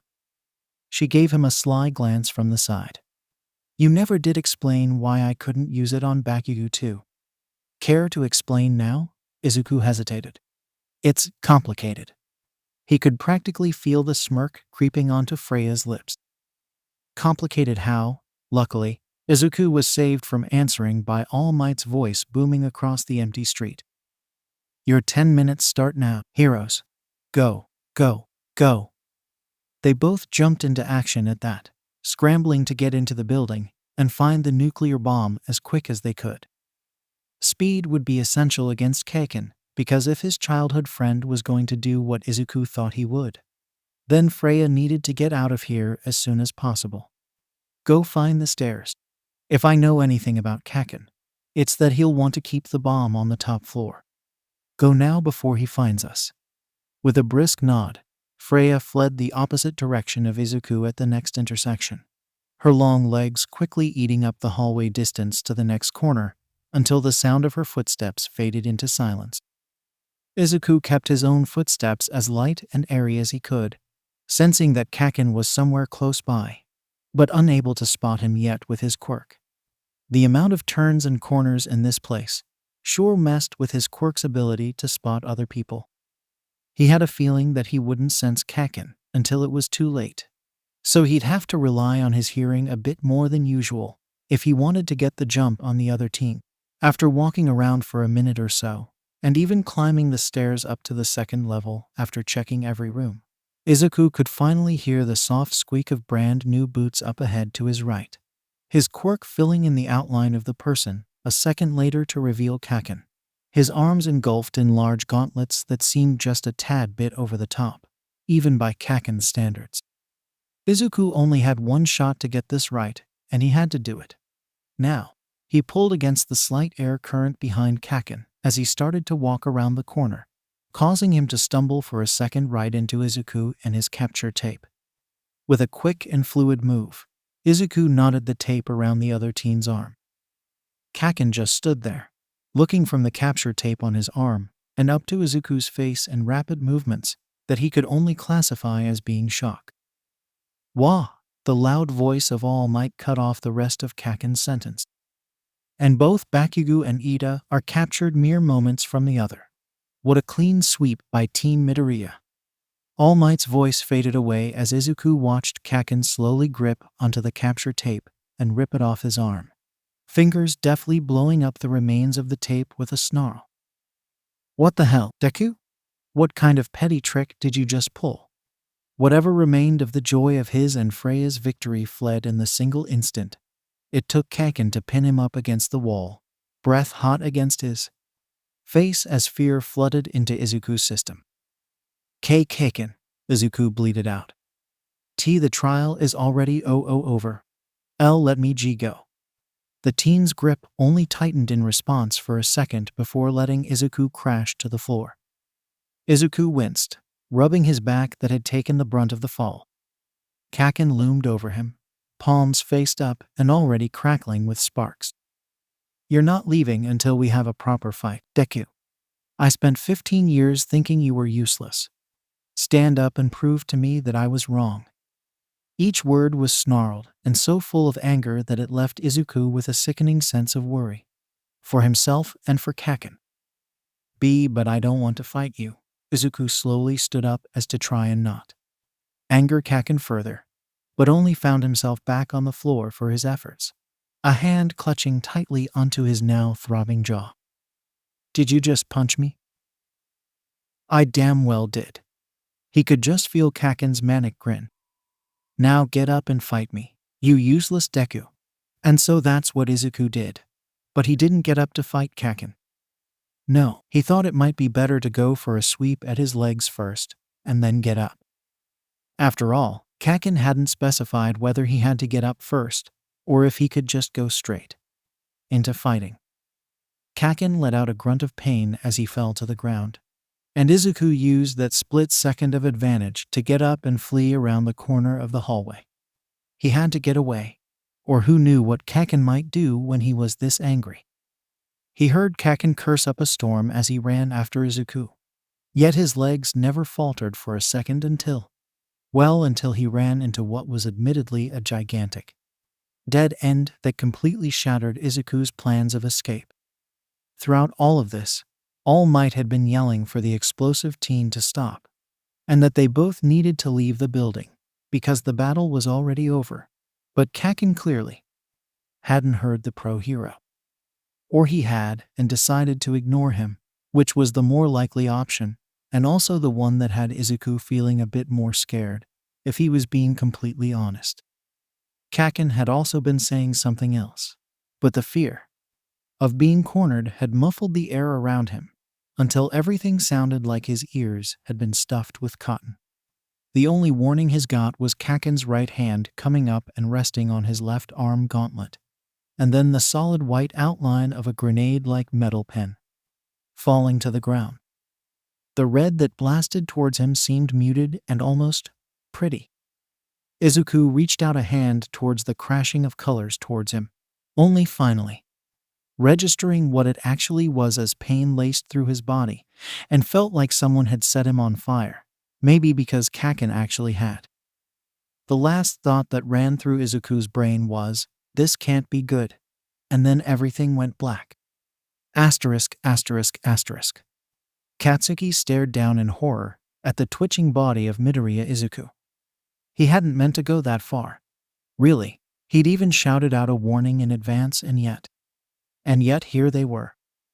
Guilt immediately swept through Katsuki as All Might arrived at the scene, cell phone already in his hand, as he called for help. He gazed at his hands with unseeing eyes as he felt tears well up in his eyes.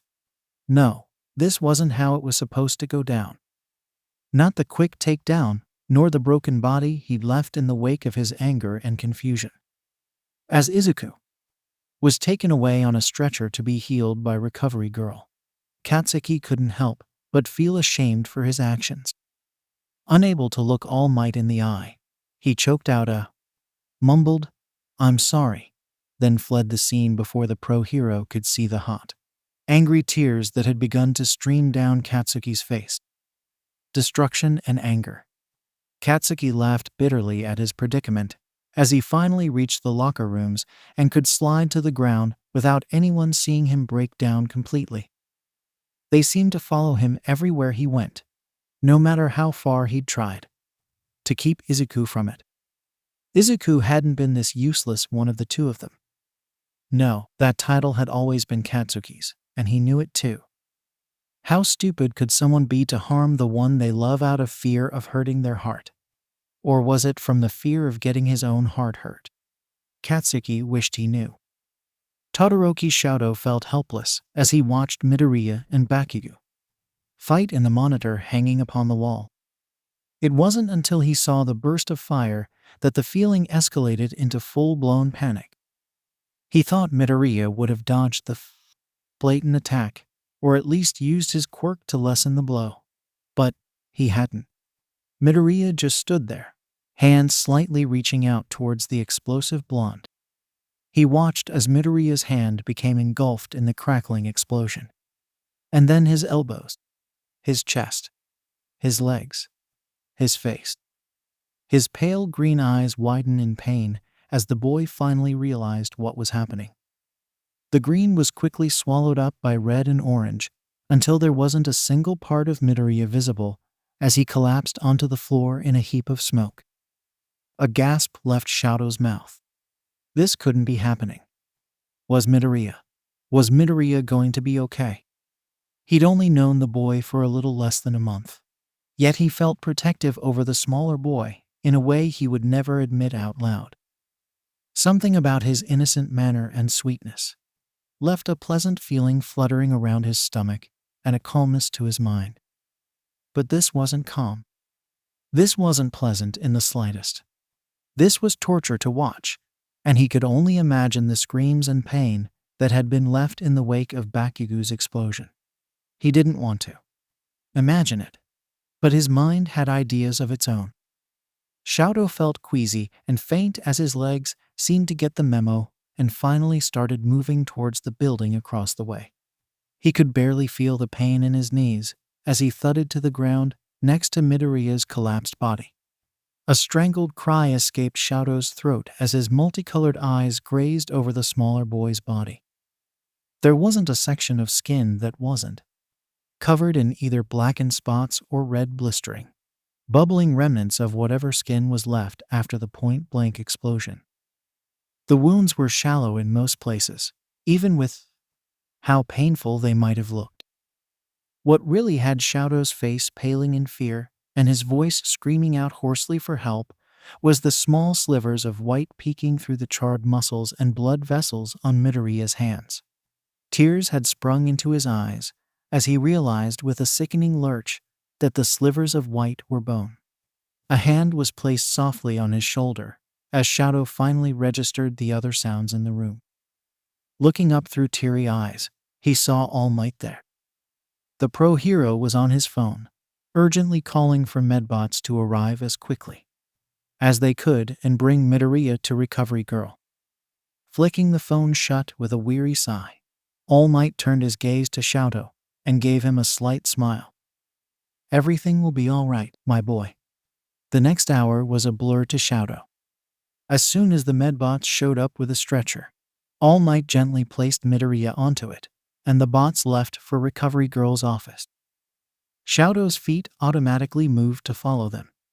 All Might held him back for a second, but as soon as he turned towards the pro hero with an empty look in his eyes, the man let him go without a fuss. He had to make sure Midoriya was okay. He had to make sure. He had to make sure. He had to make sure. He wondered briefly if he was okay, but shook the thought from his head as he huddled into one of the seats outside of Recovery Girl's office. He wasn't allowed in when a major healing was occurring. He stared at the wall across the hallway, eyes unfocused and brain practically shut down, except for that one repeating thought. He had to make sure Midoriya was okay. He had to make sure. He had to make sure. He had to make sure. The creaking of the nurse's office opening brought Shadow to his feet in an instant, and whipping around towards the person stepping out who just happened to be Aizawa. He wondered when their homeroom teacher got there. He immediately bombarded the man with questions. Is Midoriya okay? How bad is the damage? How much could Recovery Girl heal? Is he going to have scarring? Can I see him? Aizawa put his hand up, silencing the teen immediately. Geez, kid. I didn't realize you two are so close. Shadow patiently stared at him, waiting for the older man to provide some kind of information. He wasn't in a position to be picky. He just wanted the answer to at least one of them. He let out a sigh before speaking once again. Midoriya is going to be fine. The damage was pretty bad, but Recovery Girl was able to heal most of third-degree burns back to how the skin originally looked. The places where Midoriya was burned down to the bone, and the places where he had fourth-degree burns, she couldn't heal them completely over. Scarring is inevitable from such a point-blank range, and Izuku has the proof to show it. Aizawa faltered at that, opening up the door for Shadow. It's best if you see it for yourself. I need to go meet his mother out front to go over some things. I wouldn't touch him if I were you. But it's all right for you to be in there, I guess. Shadow muttered out a quick thank you towards his surly teacher before rushing into the room. He barely noticed the soft click of the door shutting behind him as he sprinted to Midoriya's side with tears once more in the corners of his eyes. Midoriya, he whispered out, slowly sitting down in a chair by the teen's bedside and letting out a shuddering breath he'd been holding in.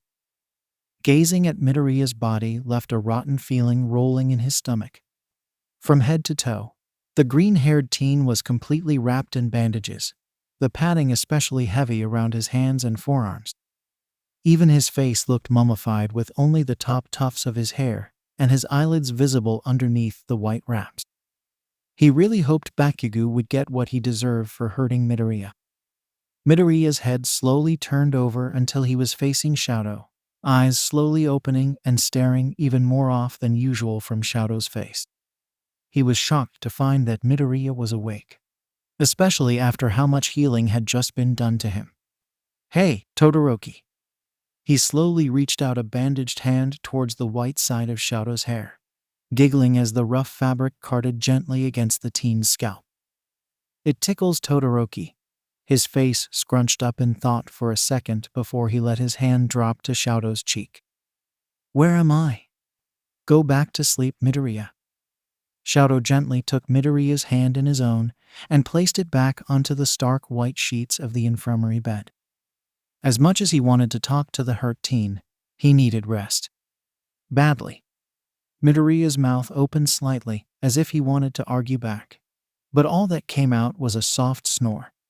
𝗬𝗪𝗡 laughed quietly at how adorable it was. Slowly but surely, his muscles relaxed as he watched Midoriya sleep. Although he couldn't stop the boy from getting hurt in the first place, he could at least watch him now and make sure he stayed safe and didn't get hurt more or irritate his healing body. He'll be all right, dearie. 𝗬𝗪𝗡, startled at the noise and the sight of Recovery Girl right in front of him. Candy held in her hand out towards him. Here, sweetie, have a gummy. 𝗬𝗪𝗡 took the piece of candy from her hesitantly and popped it into his mouth, chewing for a few seconds in contemplation before swallowing. Will he have any scarring from this? Only on his hands and forearms, Recovery Girl replied. He's very lucky that it wasn't any more than that. Although, she gazed into the distance thoughtfully before finally answering with a shrug and a mournful expression. I am worried that this might affect his quirk. His brow furrowed at that. Why would the burns affect his quirk? Recovery Girl sighed. His quirk, airy eyes, is made more effective by the amount of air his skin can take in and then release. Midoriya's costume even accommodates for this by having a very pore-like fabric that's breathable and allows air to move with little to no restriction to his skin. With practically every part of his skin being burned to some degree, I'm not sure how well Midoriya's quirk will work once he's fully healed. ****Bakugo Katsuki sat in the principal's office feeling both emotionally and mentally drained as the adults around him discussed his punishment. His mother and father were there, along with All Might, Aizawa, Mrs. Midoriya, and Principal 𝗫𝗠. He tuned them out, already knowing deep down in his heart that whatever punishment he was given was well-deserved for what he had done. Every time he closed his eyes, he saw Izuku's broken body burned on the insides of his eyelids, torturing and taunting him with his lack of control over his anger and pride. Katsuki didn't even care if he was kicked out for this. It was the least of what he deserved. Katsuki jolted out of his admittedly self-deprecating thoughts. He felt sluggish and tired as his gaze swept across the adults, all staring at him with varying levels of worry from his dad to full-blown disappointment. It was a painful tie between his mother and All Might for which one of those expressions hurt him the most. Like the intelligent being he was, Katsuki responded back with a completely oblivious, "Huh." The tightening of his mother's fists at his response had Katsuki flinching slightly and inching as far away from her as he could without arousing suspicion. He averted his gaze from her to a safer target, Aka, his dad. His father let out a sigh. "We've decided on your punishment, Katsuki," he said softly, eyes full of concern as he gazed at his son. "Just give it to me straight." Katsuki looked straight at Principal 𝗫𝗠 as he said this. Nervous, but also just wanting to go home and sleep for a million years like this day never happened, but it did. Principal 𝗫𝗠 smiled slightly at Katsuki's straightforwardness. While in most cases this type of incident would result in an immediate expulsion, we have decided not to in this case. You have the potential to become a hero, and we believe there is a better way to help not just Izuku, but also you through keeping you here. While you will still be in Class 1A, we have decided that for the immediate future, you are banned from out-of-school field trips and hero training in general until we deem you mentally fit to go back. Instead of fighting during that 2-hour block in the afternoon, you will be in anger management classes with our counselor here at UUI. We believe that since this is your first, and hopefully your last, offense here at UUI, rehabilitation is the better way to go. If you refuse, or don't seem to be improving after a way, I will have no choice but to expel you. You are also banned from interacting with Mr. Midoriya Izuku, unless he approaches you first, although I highly doubt that will happen in the near future. Have I made myself clear? It wasn't a light punishment by a long shot, but it still had Katsuki shocked that he wasn't getting expelled. He knew that he had anger issues as clearly evident by today. so the opportunity to begin correcting his mistakes through that seemed like a dream come true compared to the other option. Of course, sir. I thank you for this second chance. He felt tears spring into his eyes, and he blinked them back angrily as he looked his principal squarely in the eyes. You won't regret this decision, I promise. Izuku's head felt woozy, and his entire body ached, as he felt the last dregs of sleep leave him feeling cold and uncomfortable in an unfamiliar setting. Water, he croaked out, trying to sense his surroundings and find some for himself. But all that met him was an encroaching darkness. He couldn't see any white outlines amidst the sea of obsidian, and it frustrated him to no end. A cool surface touched the edge of his bottom lip, and he recoiled for a second before cautiously reaching out and grabbing what he soon found out was a glass that just so happened to also have water in it. The other hand didn't let go of the glass as Izuku tipped it back to take a sip before greedily gulping down the rest of the liquid, letting out a satisfied sigh as the last drops dripped onto his tongue. The hand moved the empty glass away before bringing it back once again full of water. Izuku drank this cup too. This process repeated itself 2 more times before Izuku pushed the newly filled cup back at the owner of the hand. No more, he mumbled out. Too much water. A deep voice chuckled as the hand pulled back the cup, and the sound of glass settling softly against wood greeted his ears. Just tell me when you want it back then. You're not allowed to hold anything on your own yet, so I've designated myself as your personal helper for now. Izuku felt a warm smile curl on the edges of his lips. Todoroki, he cheered out as loudly as he could with a raspy feeling in his throat. It wasn't very loud, barely more than a whisper really, but he decided to ignore that insignificant fact for now. It was the thought put behind it that counted after all. If he wanted to be loud, therefore he was no matter how loud it actually was. That was obviously how logic worked. That's so nice of you. Thank why? His voice cut off as his body decided to have a racking cough fit at what Izuku considered the worst moment for it to happen. His throat closed up and a burning sensation filled his lungs. Todoroki's hand gently pushed him back into the bed as he tried to stand up and take a deep breath. It's not a good idea to move around with your injuries, Midoriya. Recovery Girl can only do so much healing at one time without harming the body further. Your burns especially were bad from what I've heard from her. Izuku glanced around in an attempt to try and hear Recovery Girl's footsteps, but he heard nothing besides Todoroki's body shuffling softly against the plastic seats and his and the other teen's breaths. If you're trying to find Recovery Girl, she's not here.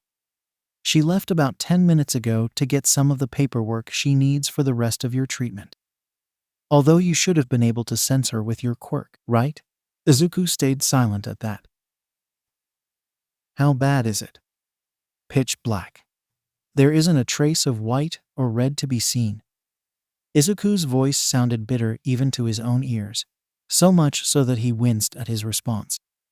He tried again, this time attempting to sound smoother and less bothered. It's probably because I'm wrapped up like a mummy. Or, well, it feels like I'm wrapped up anyways. Izuku peered in the general direction of where Todoroki was sitting. Am I wrapped up like a mummy? The resemblance between you and King Tut is uncanny, the other teen replied back dryly. The 2 teens laughed at that for a moment while Izuku wheezed from both pain and amusement before the mood turned somber again. Izuku reached out his right hand towards Todoroki, wriggling it slightly so that the other boy would wrap his own hand around it. He couldn't feel the pain there, only a slight numbness up to his elbows, but something told him it would sting there like a bitch later. He decidedly wasn't looking forward to it. Todoroki took his hand lightly and placed both of their hands onto the stretchy material of the bed Izuku was in. His voice felt tinny and childish as he whimpered out to Todoroki, "Am I going to be okay?" In response, Todoroki squeezed his hand softly. "You're most likely going to have scarring on your hands and forearms. But besides that, Recovery Girl says you should be making a full recovery. Well, she's still not sure what's going to happen with your quirk. But she said it should be all right once your bandages are taken off. Izuku shook his head. That's not what I meant, Todoroki. Todoroki exhaled out through his nose. I know. I'm not sure if I can forgive Kacchan for this. I wouldn't. But the problem is I want to forgive him. Can you believe that? Izuku let out as bitter of a laugh as he could manage with how inflamed his lungs felt. I feel so stupid that I even want to talk to him again. What kind of person's first reaction is to hug the person who literally burnt them to a crisp? A crazy person? Todoroki guessed, his voice rising slightly at the end of the question. Izuku groaned at that. I am crazy, aren't I? I still resent him for doing this to me, even if I want to forgive him. Don't get me wrong. This was terrible and frightening and absolutely horrible of Kacchan. But I still want to be his friend. I still want to know that Kacchan is there to protect me, even if he didn't do that this time. The two teens fell silent at that, and a drowsy feeling began to fill Izuku up again. He let out a loud, blatant yawn that had Todoroki reprimanding Izuku for not going back to sleep sooner.